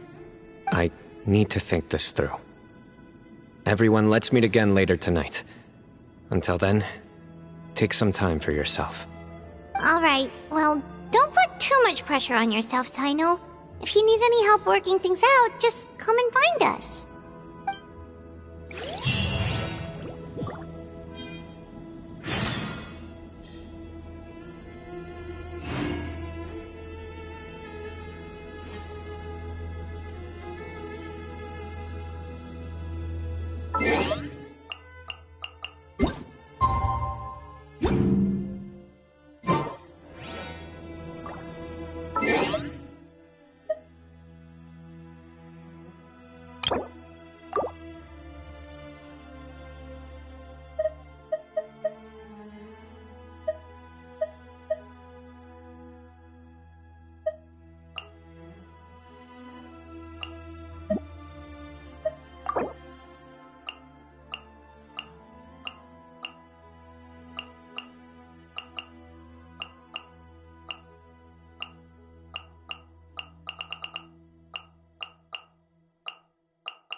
I've taken some time to reflect on this. If I had to guess, Professor Cyrus came to the desert knowing that he would almost certainly never return. He's a stubborn man who tends to double down when he feels strongly about something. We won't get anywhere trying to convince him to escape. I agree. My master Nephis says the same thing. Once Cyrus makes up his mind about something, he won't listen to reason. So that's one thing. A few other things come to mind too. You've heard all you need to hear about the Temple of Silence. So on that, I don't have anything to add. My own memories of this place are hazy though. Probably something to do with the overpowering presence of the Ba fragments. That might explain why I suffered from constant headaches and fevers as a child. I do remember having some fleeting moments of profound emotion when vague images would appear in my mind. But I don't recall much, only bits and pieces. I was still young then, and all I could understand was that there was a strong will inside my mind. Thinking back on it now, I suppose it was Herm Anubis' way of trying to encourage me, even if we couldn't communicate. The power that came to inhabit my spirit was probably one of the cornerstones of their whole faith. So if the will and might of Herm Anubis is a real, intangible thing, and they are its rightful worshippers, then... You're not gonna give in to their demands, are you? Surely there has to be another way!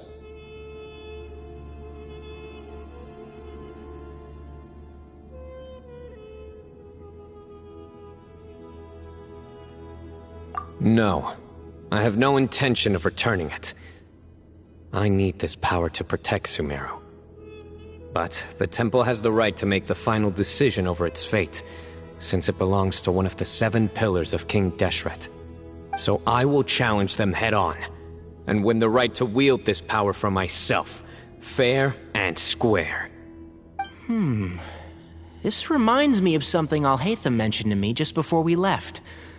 He said that the Temple of Silence was originally founded by the ruling elite of the day. Traditionally, such organizations are bound by a strict and ancient code of nobility. Kaveh has made similar observations about the desert tribes from his work trips there. He says many of them have their own internal rules.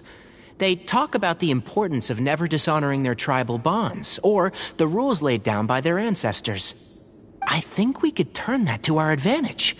Go back to them with a proposal of our own. Wow, and just like that, we've turned the tables on them. Looks like we have the same idea. Turn it back on them now while we still can, in terms that they cannot refuse. That's how we win this.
Great.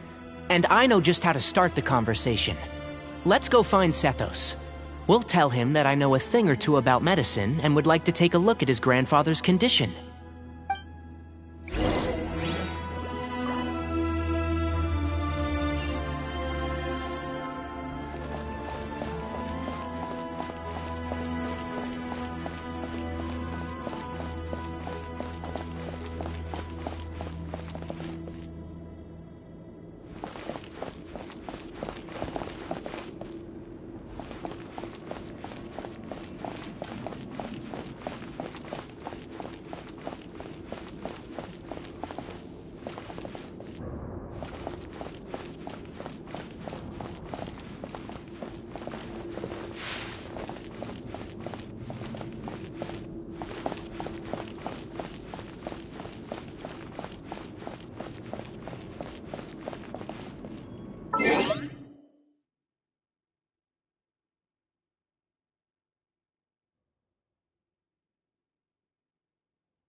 Sethos, let's talk. Have you made up your mind? We'll get to that, but first, I have some degree of medical training, so I was wondering if you might let me take a look at your grandfather? I have no objections, although we do have our own doctors here. I doubt you'll be able to tell us anything we don't already know. Only one way to find out. Follow me. Keep your voices down. We don't want to disturb him.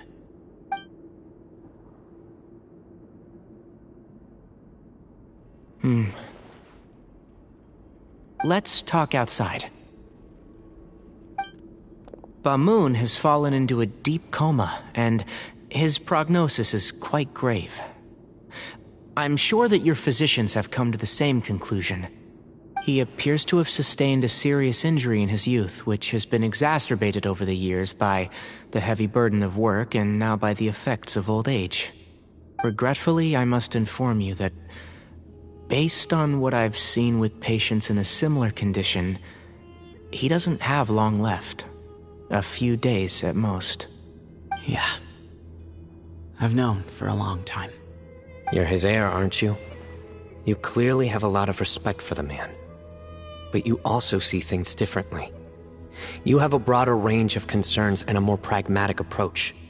So tell me how we can end this on your terms. Let's find a way to bring all this to a resolution while Ba-Moon is still alive to see it. That's what really matters to you. I know it. Yeah, there's no time to waste here. You know that better than anyone. You know, the two of you are actually in a very similar predicament right now. Both of you have a very different perspective from the men who raised you. Right. And you didn't create this situation. They did, but somehow you've ended up having to make the tough decisions. You're right. We both look at this problem very differently than the people we inherited it from. I accept, Sino. This all began because of Hermanubis.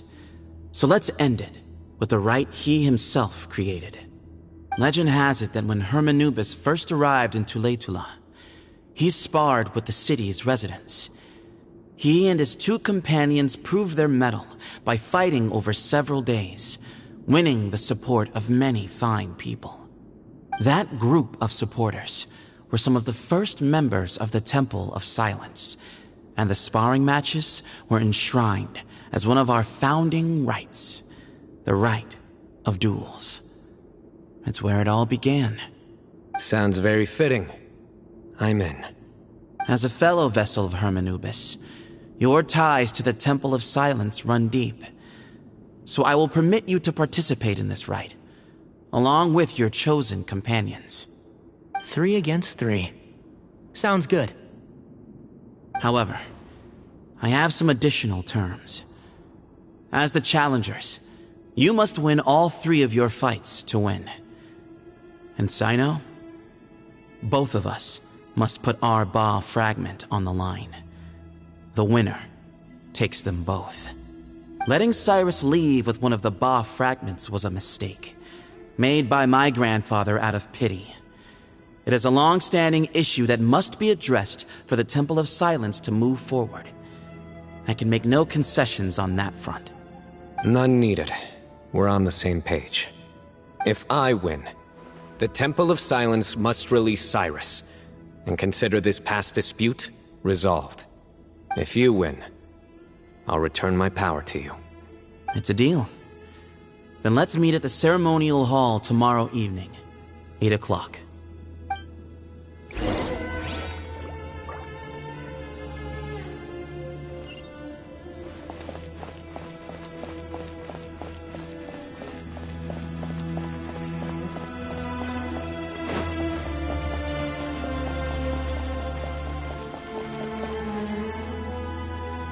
Well, after how that went, there's definitely no turning back now.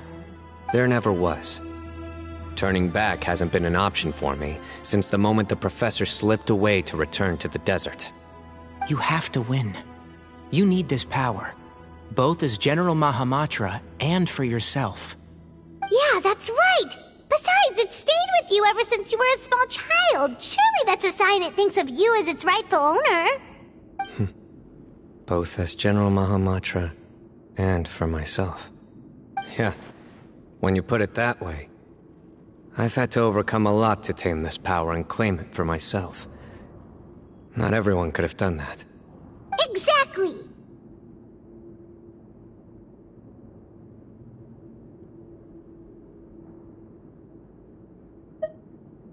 The Traveler and I will never lose. And neither shall I. The desert was home to an ancient and great civilization that, for a variety of reasons, fell out with the civilization of the rainforest. It's just as Dia said. Prejudice has pushed people apart. But there must be personal factors at work here too. I can't shake the feeling that Ba-Moon cares for many more things than he lets on. And I don't think that Zethos is any kind of villain. He's just doing what he thinks is best. Tomorrow, everything will be resolved.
We gather on this day to perform once more the rite of duels, with the greatest of all sages, Lord Hermanubis, as our witness, for his power and authority is present in our midst. This is our most sacred of ceremonies, and no disruption from the audience shall be tolerated. It is incumbent upon all to observe the duel with the utmost respect and reverence throughout the proceedings. Representing the Temple of Silence, the Defenders.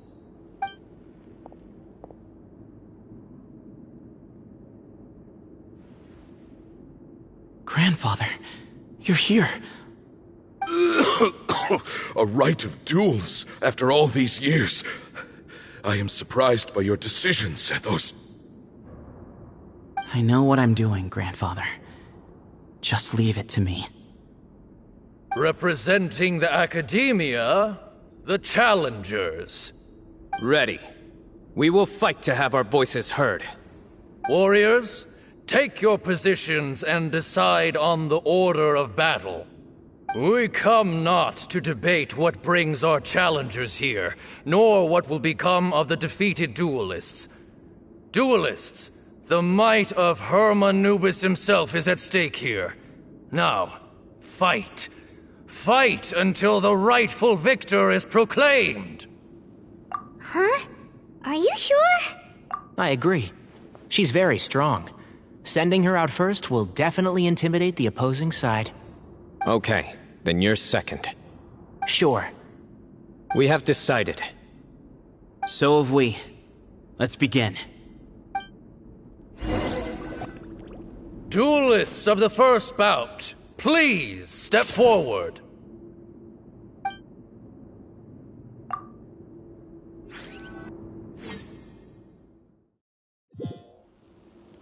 Don't forget, safety first! Hey, you there! You better play nice with her, or Paimon will make you regret it! Little bit too much chatter from the audience over there.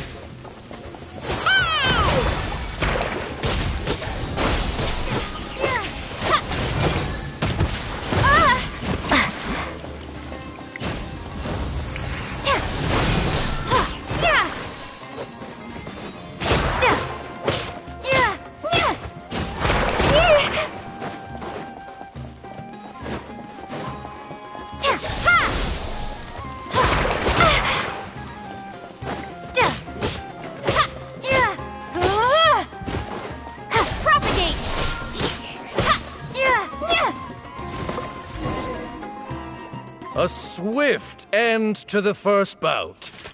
I now invite the duelists of the second bout to please step forward. When you're both ready, you may begin. Let's begin. Watch out!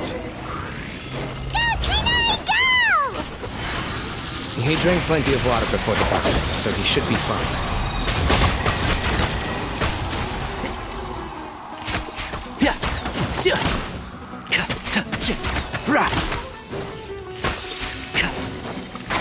Can't see?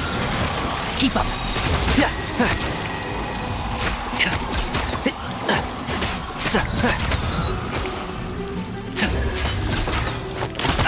I'll bury you! One with the forest.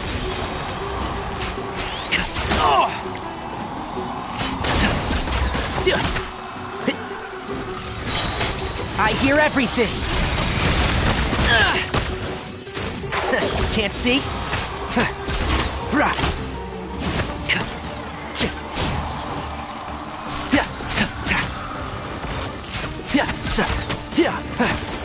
One with the forest.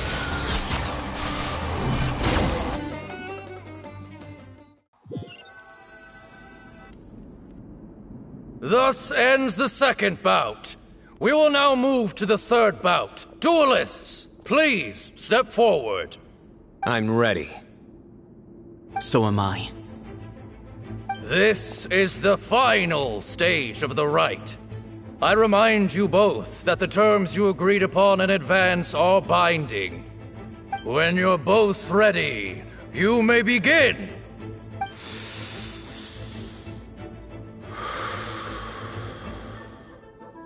I am Sethos, vessel of Hermanubis, grandson of Bamoon, the leader of the Temple of Silence. For many years, we have kept our covenant with Lord Hermanubis by guarding the secrets of King Deshret. And even in our darkest hour, when we could not see a way forward, we chose not to abandon hope, but to embark on a brave new experiment so that we might prevail. We earnestly sought Lord Hermanubis' wisdom and power, longing to see his spirit and his light descend upon us. Now, I will fight to become the rightful wielder of that power! I am Sino, General Mahamatra of the Academia, student and successor of Cyrus, the Sage of Spontamod. I fight in defense of my power, my professor, and my nation. And you, I think you left some things unsaid. This is a sacred duel, and Hermanubis is watching. So bare your soul. Everyone, old and young, fit and frail, they're all waiting to see how this duel will end. My grandfather is a wise leader. He is also known to be a ruler who is not afraid to get blood on his hands. I understand his beliefs well, and I know what he expects of me. But our faith has held us back for too long. After I grew up, I went to the rainforest once, and I saw for myself the people of the city. Times have changed. The people of Sumeru are happier and more free now than in the past. I thought about this as I stood at one of the tallest points in the city, gazing down at the streets below. Then I thought of you, Sino. You and I both wield the same power, but the lives we lead could not be more different. Each Ba fragment of Hermanubis stands for something different. Might, glory, or one of many other secrets that have yet to be revealed. I once thought that the nature of our fragments must be what makes us so different from one another. But maybe it's that you've found your answer, and I am still searching for mine. I am more than just a warrior. I am my own person. Exactly. The name Hermanubis has left its mark on both of us, shaped the course of our lives.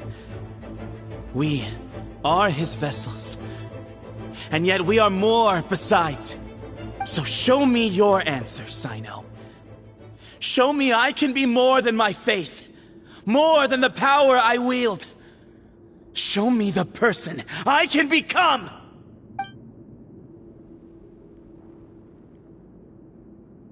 Bring it on!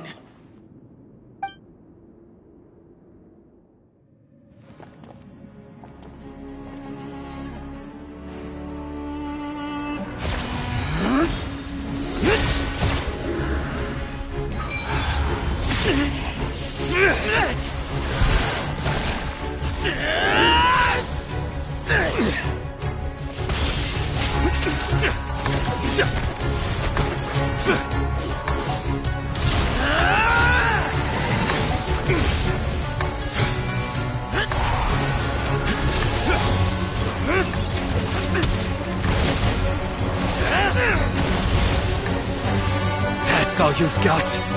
What happened to searching for your answer?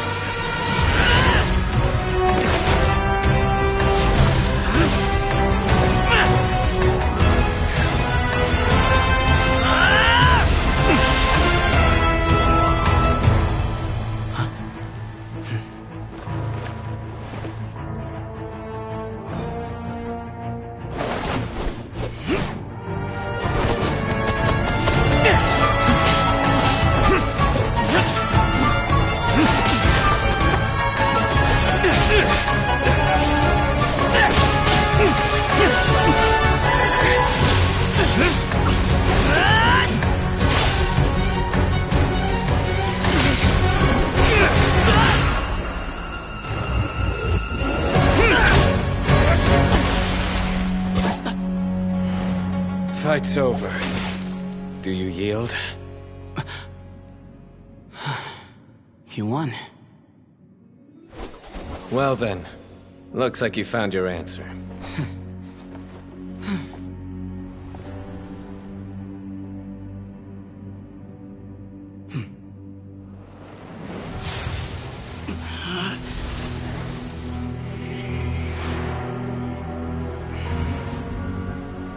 I give his glory to you.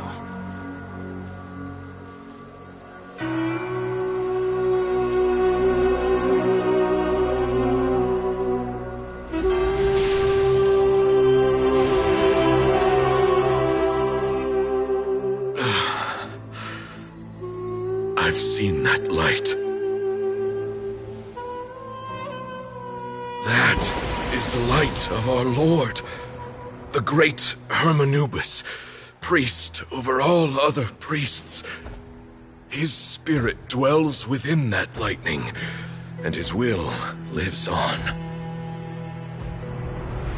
Once a warrior of Tynar, he emerged from the barren desert sands to serve the god king Al-Ahmar.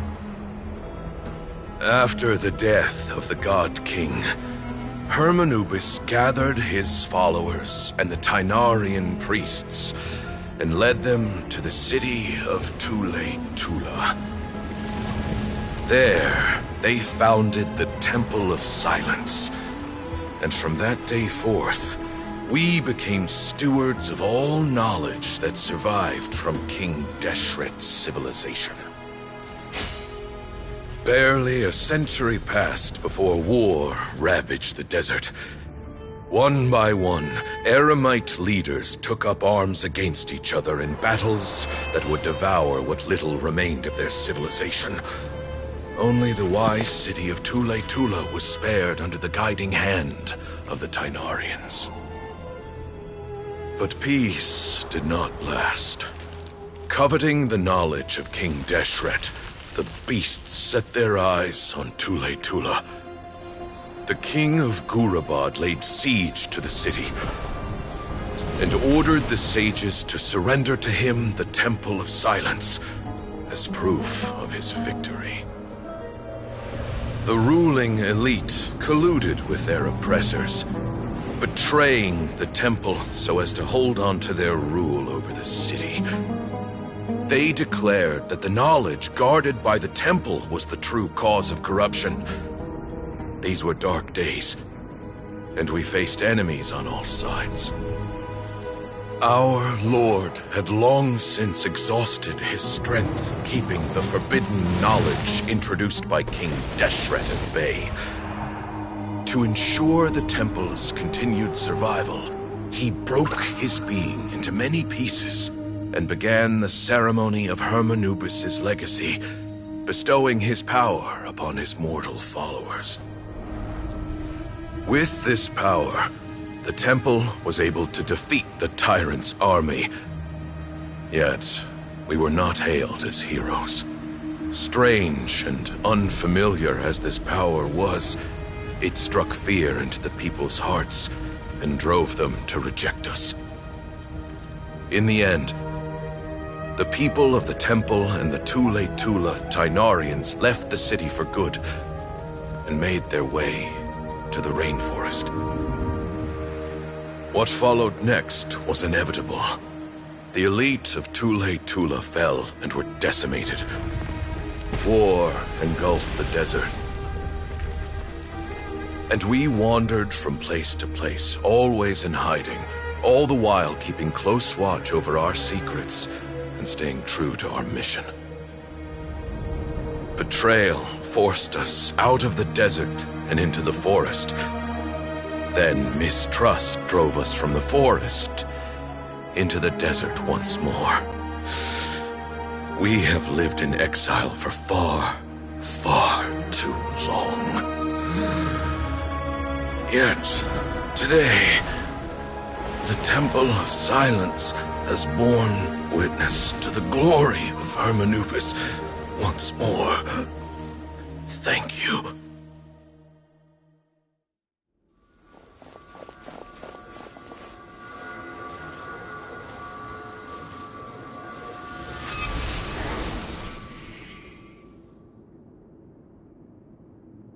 How is it? Do you feel okay?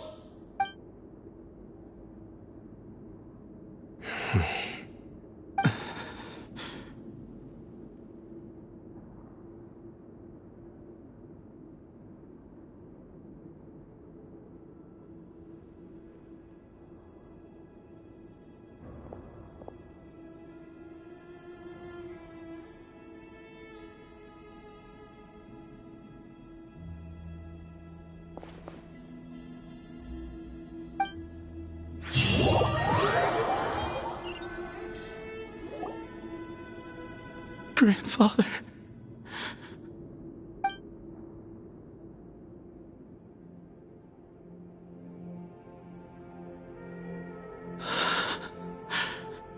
Hey, Sethos. You'll get through this. I know. I'll miss him. I guess you were prepared for this. It's been a long time coming, huh? Yeah, he's been on death's door for a very long time now. I think it was only through sheer willpower that he managed to hold on to this point. At least, he was able to see this chapter come to a close before he passed. What's next for you? Per my grandfather's last wishes, the Temple of Silence should submit to whoever possesses the largest number of Hermanubis fragments. That entitles you to be our new leader, Sino. But that's never going to work, as I'm sure you realize. I'm the General Mahamatra. I am needed back at the Academia. I did foresee this possibility, and I gave it some thought. The fact is, I know next to nothing about the staff, records, and environment here. As such, I am ill-suited to be your leader. Sethos, I believe the honor should go to you. Were it not for this duel, or indeed if you had other intentions, the Ba fragments would most likely be in your hands by now. I'm sure Ba-Moon never meant for anyone but you to be his successor. You really think so? I do. Still, I didn't think Ba-Moon looked very surprised by the final result. Perhaps he had an inkling that this would be the way things end. Well, in any case, since the Ba fragments are with me now, I guess I can call the shots. Sethos, I would like you to succeed Ba-Moon as the new leader of the Temple of Silence. You are more suited to the role than I, and I have complete faith that you will be an excellent leader. Just think of it as doing me a favor. But doesn't that render everything that we've been through up to now meaningless? No, it doesn't. This experience has allowed us to become friends, which means that the Academia and the Temple of Silence will become partners once more. That's a much bigger deal than you might think, Sethos. You said yourself, times have changed. You have to believe that things can change for the better here at the Temple too. I will try. To be honest, I couldn't have asked for a better outcome. Actually, part of me wonders whether Ba-Moon's intentions from the very beginning was just to create enough pressure to force us towards a duel. That way, no matter who won, one of us would have to surrender our Ba fragment, and the power of Hermanubis would be concentrated in one single person. Had you won, the Temple of Silence would have doubled its strength. And were I to win, he correctly anticipated that I wouldn't suddenly drop everything to become the leader of the temple, much less integrate the temple into the Academia by force. He knew that the temple's future would depend not just on the guidance of Hermanubis, but the support of the Academia too. So he made it his responsibility to ensure his successor would be free from the burdens of the past. His plan meant that whoever ended up succeeding him, they would have an easier time interacting with the Academia. With one single letter, he lured out the professor. No matter what happened after that, it would result in a net benefit to the temple. And here I thought the General Mahamatra wouldn't care for all these trivial details. You're absolutely right. Grandfather and I considered this from every angle. We had to find a way to mend our relationship with the Academia. In that sense, the right of duels was just a means to an end. Thank you for everything, Sino. As a gesture of our gratitude, to those that you and Lesser Lord Kusanali deem worthy, I will grant the honor of access to the Temple of Silence for their pursuit of knowledge. The Temple of Silence has a wealth of information on King Deshret's civilization, more than any other organization in existence today. In times when you need information that only we can provide, we will be here to support you. But you must be exceedingly careful with your selection of candidates, lest you lead humanity to repeat the same mistakes. By the way, Tainari, my grandfather was so happy to see you. You are a descendant of the Veluca Shuna, and we are the heirs to the will of Hermanubis. The story goes that King Deshret chose the sage Hermanubis from among the Tainarians and appointed him as his familiar. He went on to fight many valiant battles with his Tainarian companions. They always stood by each other, from the founding of the Temple of Silence to the fall of Tuletula. The Tainarians who left Tuletula joined their human counterparts in the rainforest. A few centuries later, when some of the group returned to the desert, many of the Tainarians chose to stay and put down roots in the rainforest. In all likelihood, those were your ancestors. How fascinating. My father once mentioned that I was named after the Tainarians, but I never knew that my forebears had such a history with the Temple of Silence. I like this story. By the way, has anyone seen Cyrus? Yes, Cyrus. You'll probably find him in my grandfather's room.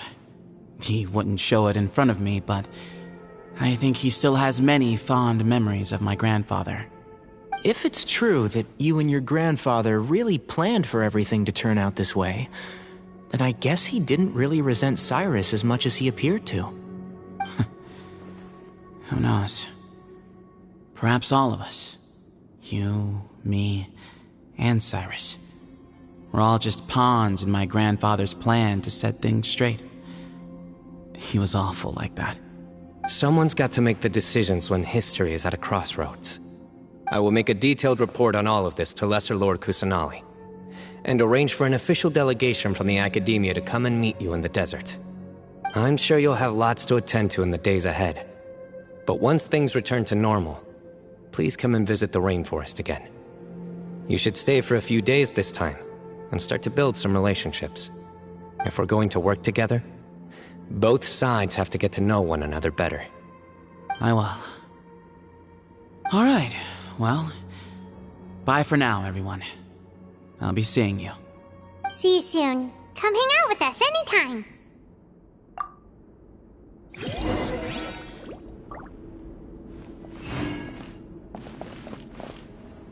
Grandfather, we did it. We achieved what we set out to do. From this day on, the Temple of Silence has the chance to work with the Academia once more. Real change. Real opportunities. They are now within our grasp.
What were you thinking, gallivanting off into the desert alone at your age? What if you take the bucket, You told not a soul what you were up to, designated nobody to handle your affairs, and left everyone scrambling frantically to try and figure out how on earth to clean up the colossal mess you'd made. Oh, please, will you stop your yelling?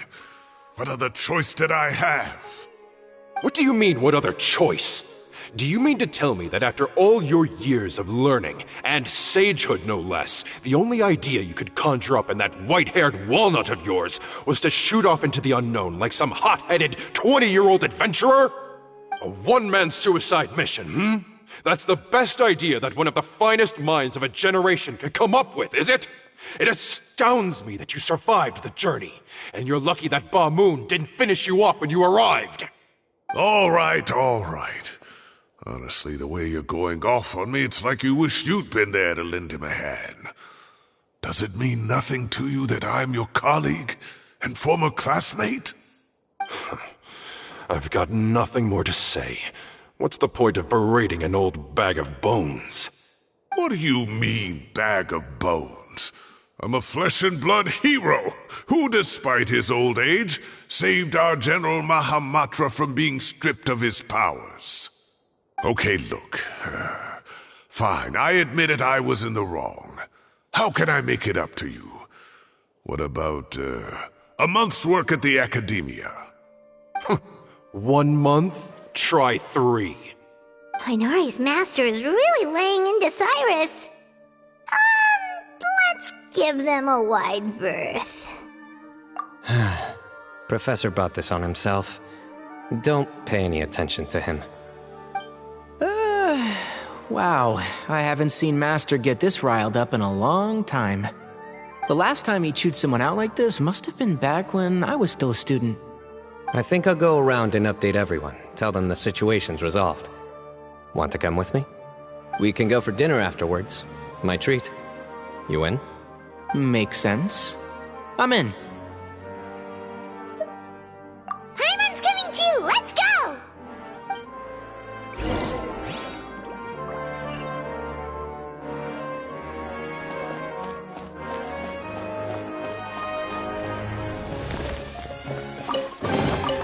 A reward on the road.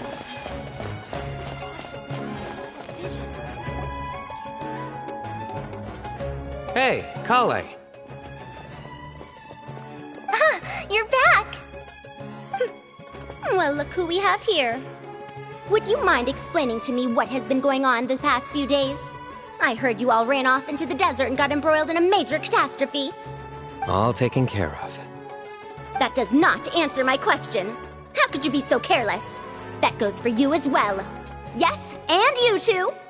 When you run into problems, you really ought to ask for help, you know? I've been around the block. Don't you think it would have made sense to involve me?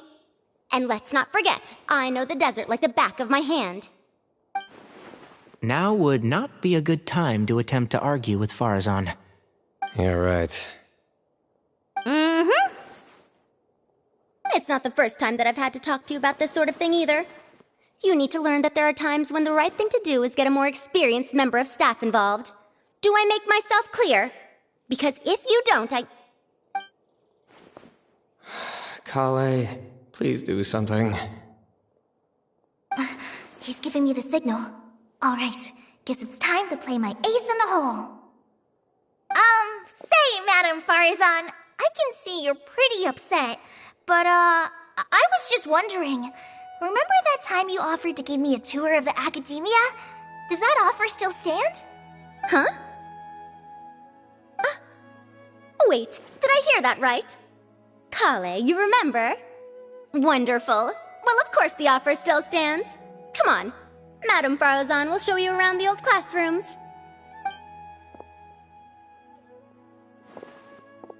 Poor Kale getting dragged off like that. Also, check out Farazan acting like some sort of official Academia tour guide. Kale! Cup. Huh? What? Oh, right! What do you mean, cup? You need a cup. I can get you a cup. Oh, it's nothing. Just Master's way of reminding me to stay hydrated while I'm out and about.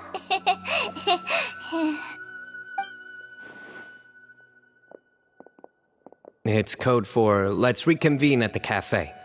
Tainari and I used it while we were in school, and it's become something of a family tradition now. Oh, that's kind of fun. Mm-hmm. 2 people left. Let's bring them along, too.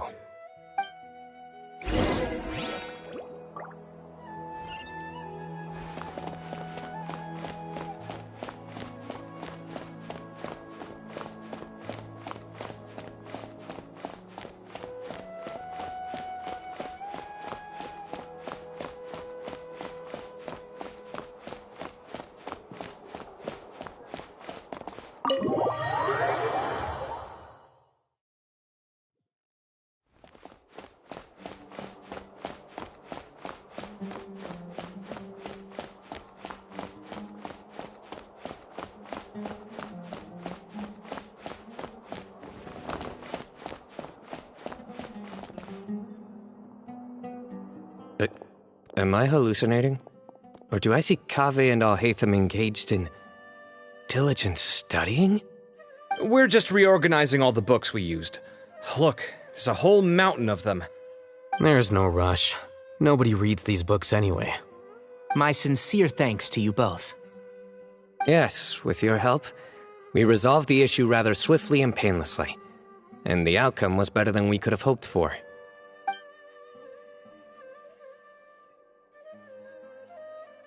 I see. The Temple of Silence resorted to rather unique means of self-preservation. It explains how they managed to remain hidden for so many years. And it sounds like they managed to preserve a whole load of ancient documents as well. I'd love to go check those out if I ever had the chance. That day will come. The Temple of Silence is a hugely important organization, and we'll be sure to maintain good relations with them in the future. Now, as a token of my appreciation, I'd like to treat everyone to coffee. Sounds good. Yeah, sounds great. Although after the last few days, I don't know if I can handle another coffee. But I can just order something else. Sure. Let's go.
And then the Traveler just pounced on their opponent and knocked him right out cold.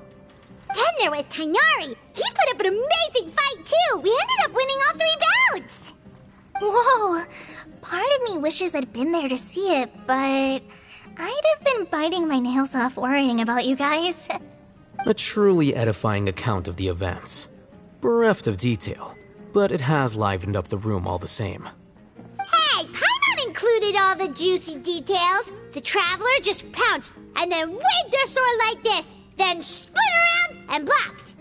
Despite winning 3 bouts in a row, you still ceded the position of leader to him. That's very dignified of you, Sino. Of course. Being dignified comes with being a true champion. I got to be a champion too for once. I've not sparred much with desert folk before. It was a pretty unique experience. Yeah, huge place! It felt like something right out of an epic poem! Imagine this. It was like there was... Maybe save that one for later, Paimon. Dessert's here.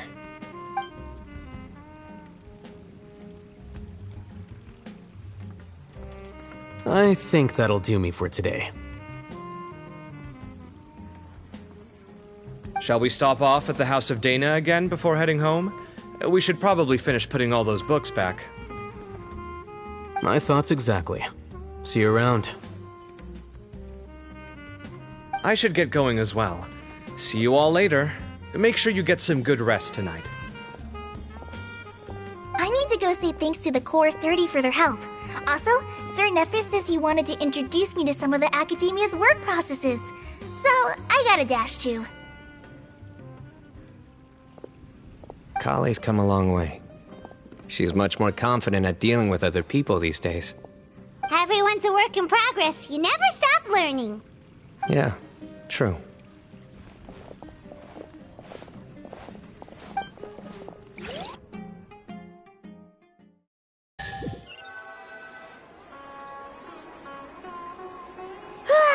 That was good. It feels like everything's finally wrapped up now. Life is all about these moments when you can finally relax and hang out with good friends after a job well done. And also, those desserts Sino got, they were really good. Paimon definitely needs more of those in the future. Do you three have anything planned for the rest of the day? If not, would you come somewhere with me? That's a secret for now. Wouldn't want to spoil the surprise. Okay, I think I can guess what you're talking about. It'll definitely be a nice surprise. Well, now Paimon's curious! Come on, let's go!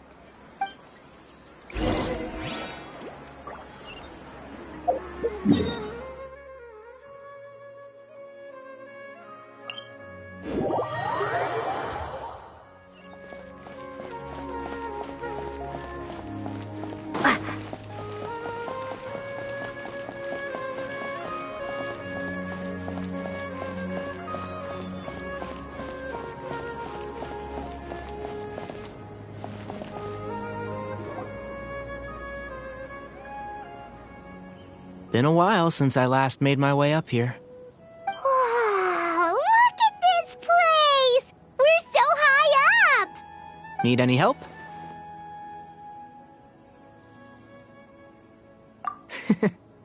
As you wish. It's a nice spot, isn't it?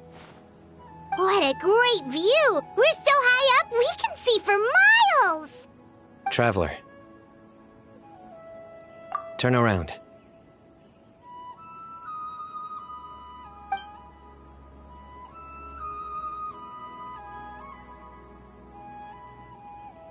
This is my secret base. Somewhere I only bring my best friends. When I was a student, I used to slip away and climb up here all the time, just to clear my head. I was quite young then, and hadn't made too many friends yet. Back then, I had a lot of the same questions that Sethos was asking. Who am I? Why do I have this power? And what should I be fighting for? Our gifts help us to find our rightful place in the world. That was my experience. And I'm sure Sethos will figure things out in his own time, too.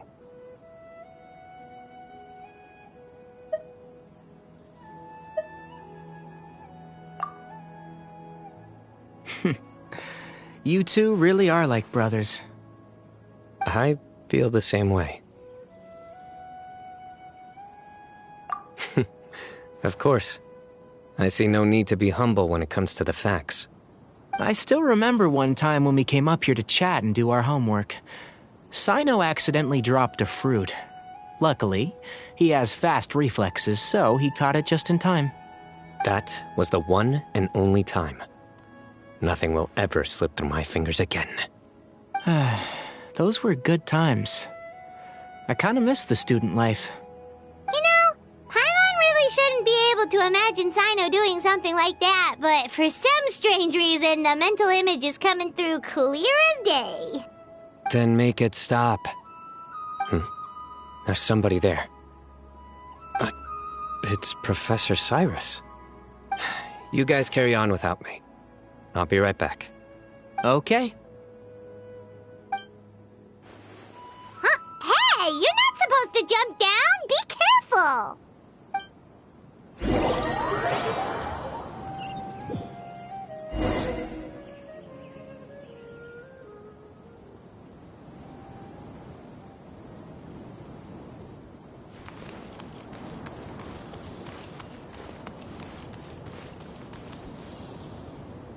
Oh, my days. I can't believe how stupid I look in this one. Professor, what are you muttering to yourself about? Sino. Just the man I'm looking for. Guess what I found in some old notebooks? Some old photos? Can you believe it? This notebook was just sitting in a pile of odds and ends in the sage's office. I must have forgotten to take it with me, and no one's touched it since. It was still right there. I was at the Academia earlier to discuss my workload with Nephis. I swung by the old office to have a look around and just happened to cross it. Well, time flies. Look how tiny you are in this picture. Still a kid. You look quite young yourself in that one. Ah, it's this one. I remember that. Lisa took it, didn't she? Yep. Looks like her work, all right. Who else could have found just the right angle to make me look so unbelievably hideous? And this one. Looks like we're both dozing off. Oh, cheeky girl. Taking secret photos of us without our knowledge. Is there something you'd like to say to me, Professor? Like what? Like, these are good photos, aren't they? Hey, at moments like this, I hardly know where to begin. I can't pretend I'm a good person. Bamoon had every reason to despise me. And well, so do you if you feel the same way. Don't be ridiculous, you old codger. Is that not what you wanted me to say? Oh, I've dreamt of that place many times after leaving the desert. Sometimes I've dreamed that I was doing research with them again. And other times, I dream of the day they saved my life. Oh, it was one of the happiest times of my life. We all learned so much from one another. You've matured so much over the years, I know. Since you're my professor, I should save you some face by not calling you out on all the non-answers you just gave. So, I will do the right thing and keep my mouth shut. Good thinking. Take your own advice next time. Seriously, why bully an old man like me? I thought heroes were supposed to be gracious. Hey, wait, how did I not notice this one earlier? Lisa strikes again. Just how many did she take? Look how cute you were when you were little. I remember how well-mannered you were back then, too. Yeah, and look how serious and professional you used to be. Oh, I can't compete with you anymore. First you get better than me at the deadpan jokes, and now you're besting me at those little quips, too. Don't say that. I still have a lot of respect for you. That's more like it. Hey, what would you say to meeting up with Lisa again sometime? I'd like that. Let's find a time and pay her a visit in Mondstadt. All right, I'll add it to my schedule. Let's go next week. Wait, no. Next week is the tomato growing competition. I have got to beat Zaha Hadi. Or you could find a real hobby, Professor.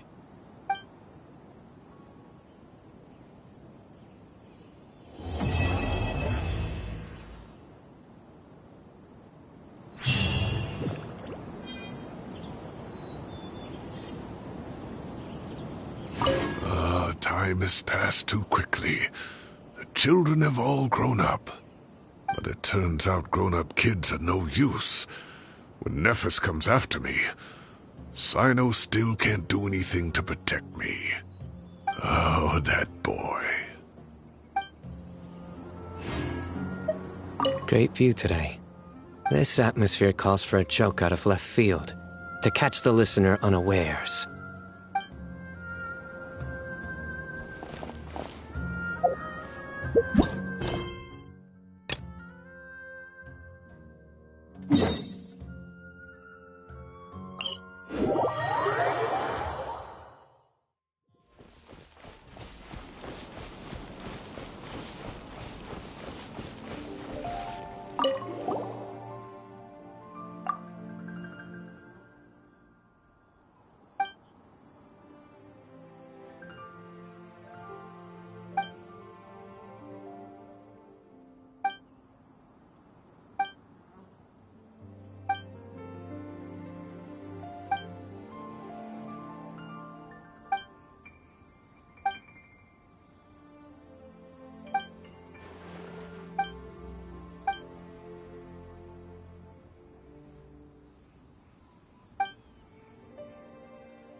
And Shroud!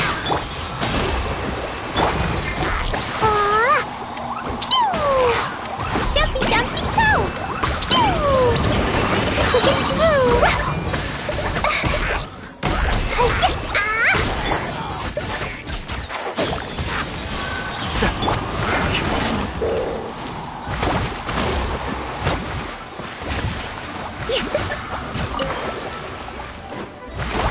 Blazing Delight!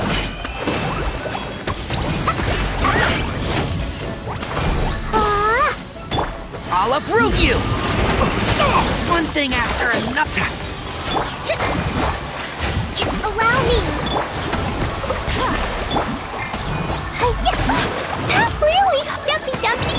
Bombs away! One with the Force!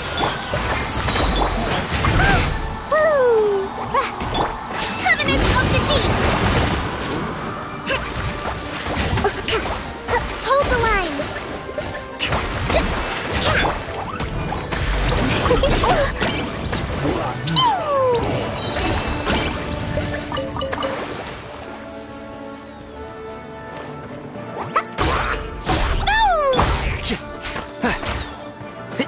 And Shroud!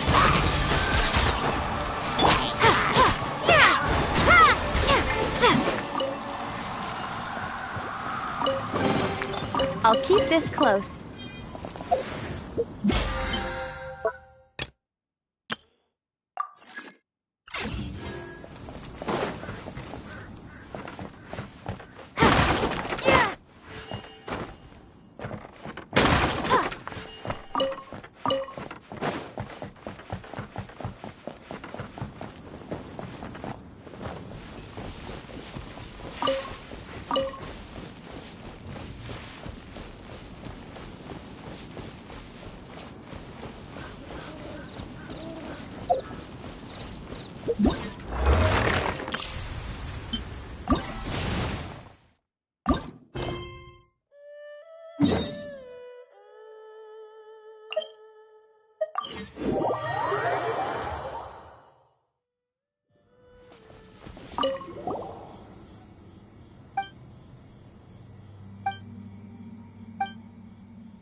The campaign begins.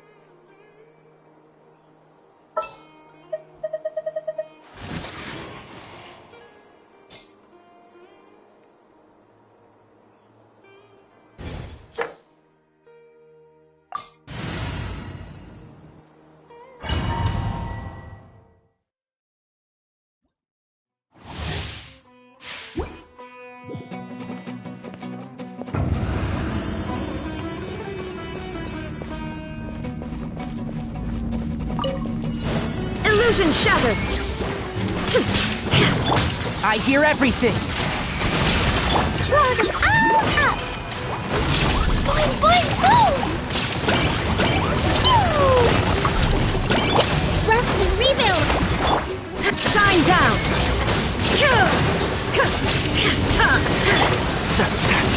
One with the... Now you shall perish!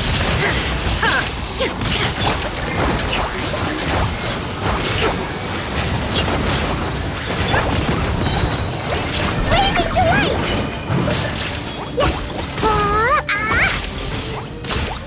Da-da-da! Hold the line! Covenant of the Deep!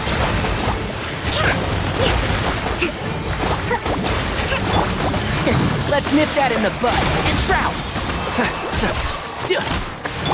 There is no escape! Allow me!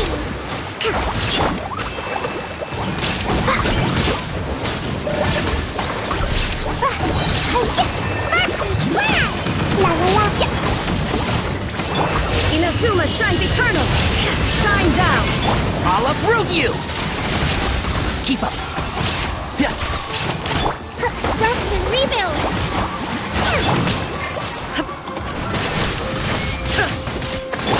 Boing, boing, boing!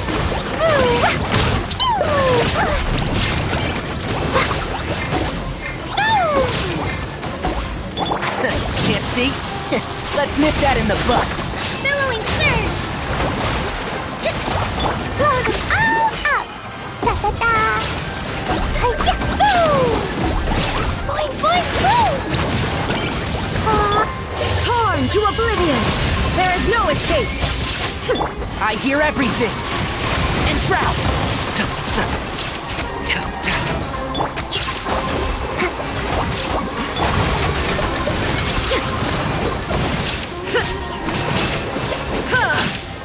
One with the force!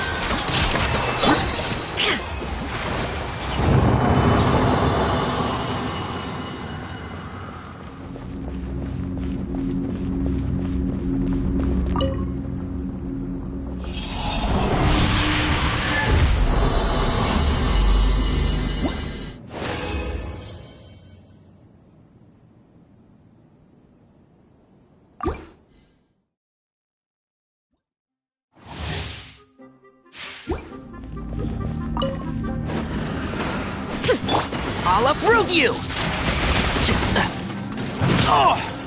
And shroud! Illusion shattered! Foresight brings victory! Boing, boing, boom! Blazing to light! There is no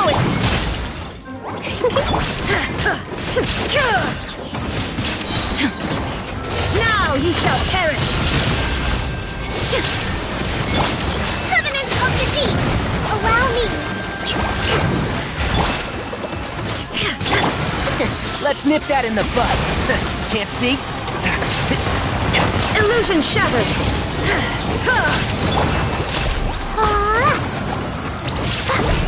Dumpy, dumpy, go!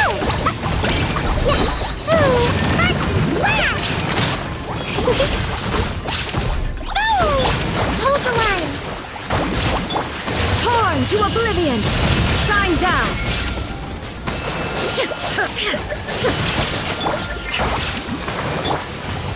I feel kind of woozy. I'll uproot you!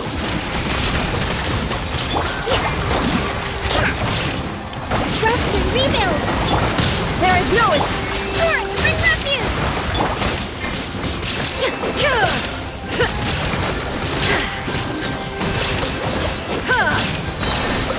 Inazuma shines eternal!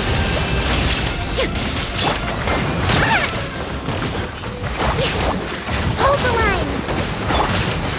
Let's nip that in the bud. One with the forest.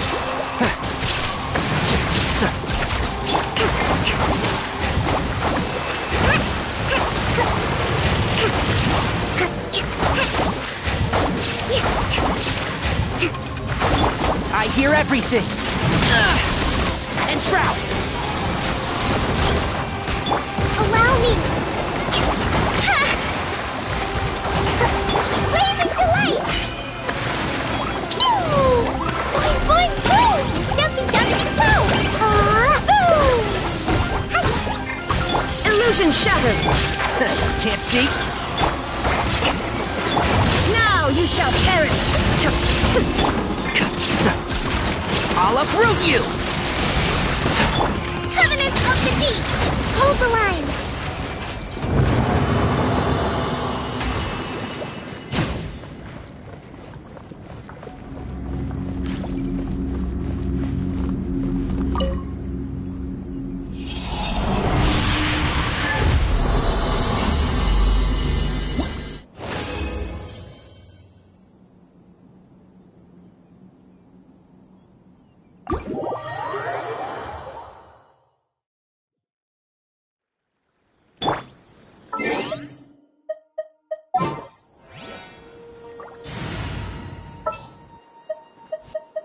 There's still a long road ahead.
Is this an answer from this world?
As per our contract.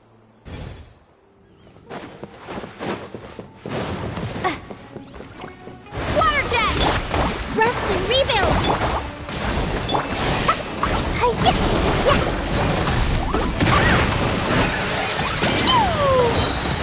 Sparks and blast!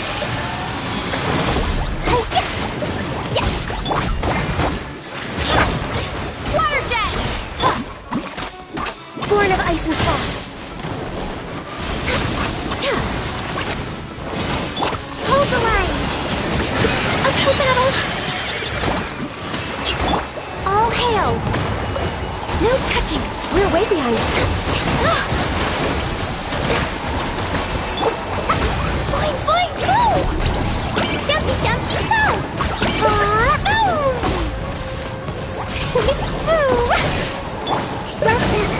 A brush. Water jet! Bombs away! Billowing surge! Born of ice and frost. Blazing delight! Not really!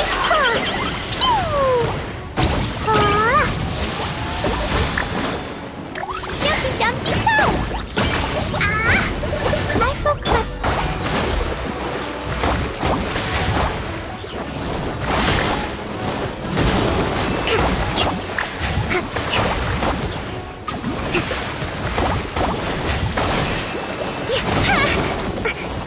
Let's move out.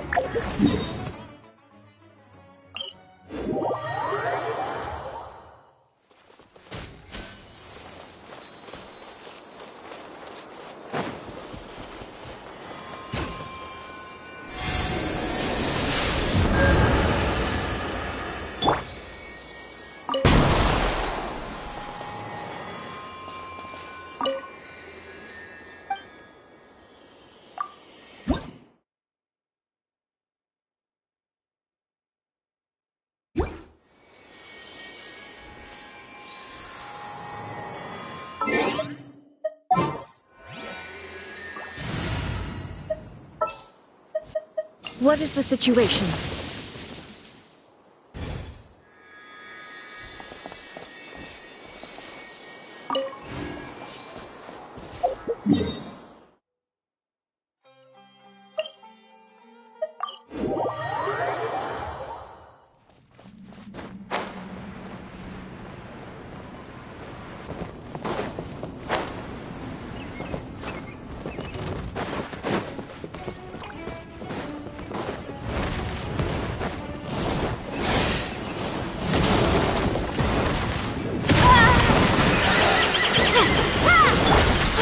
A brash maneuver! Absurd!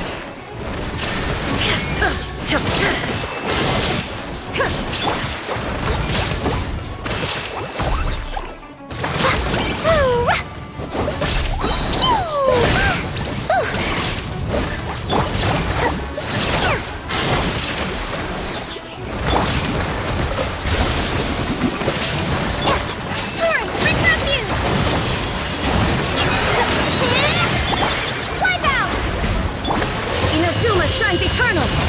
There is no escape!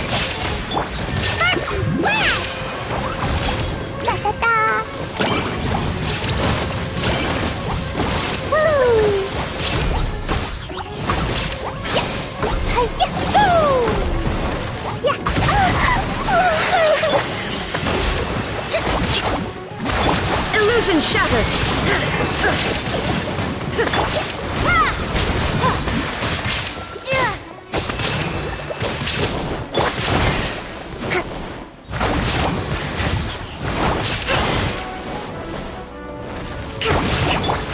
no escape!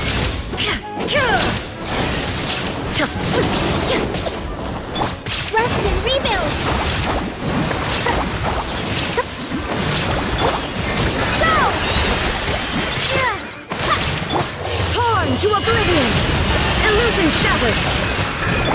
Covenant of the Deep! Bombs away! Allow me! Fight!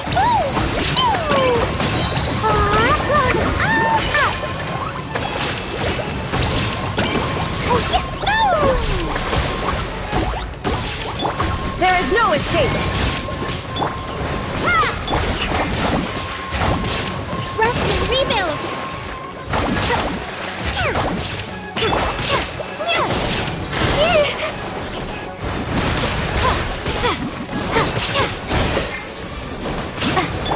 Inazuma shines eternal! Shine down!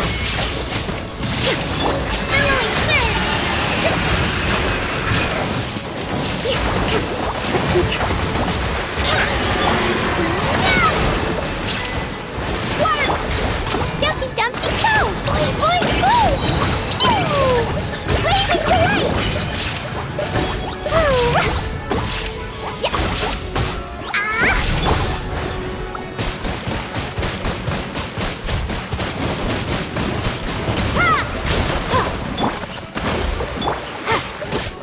There is no escape!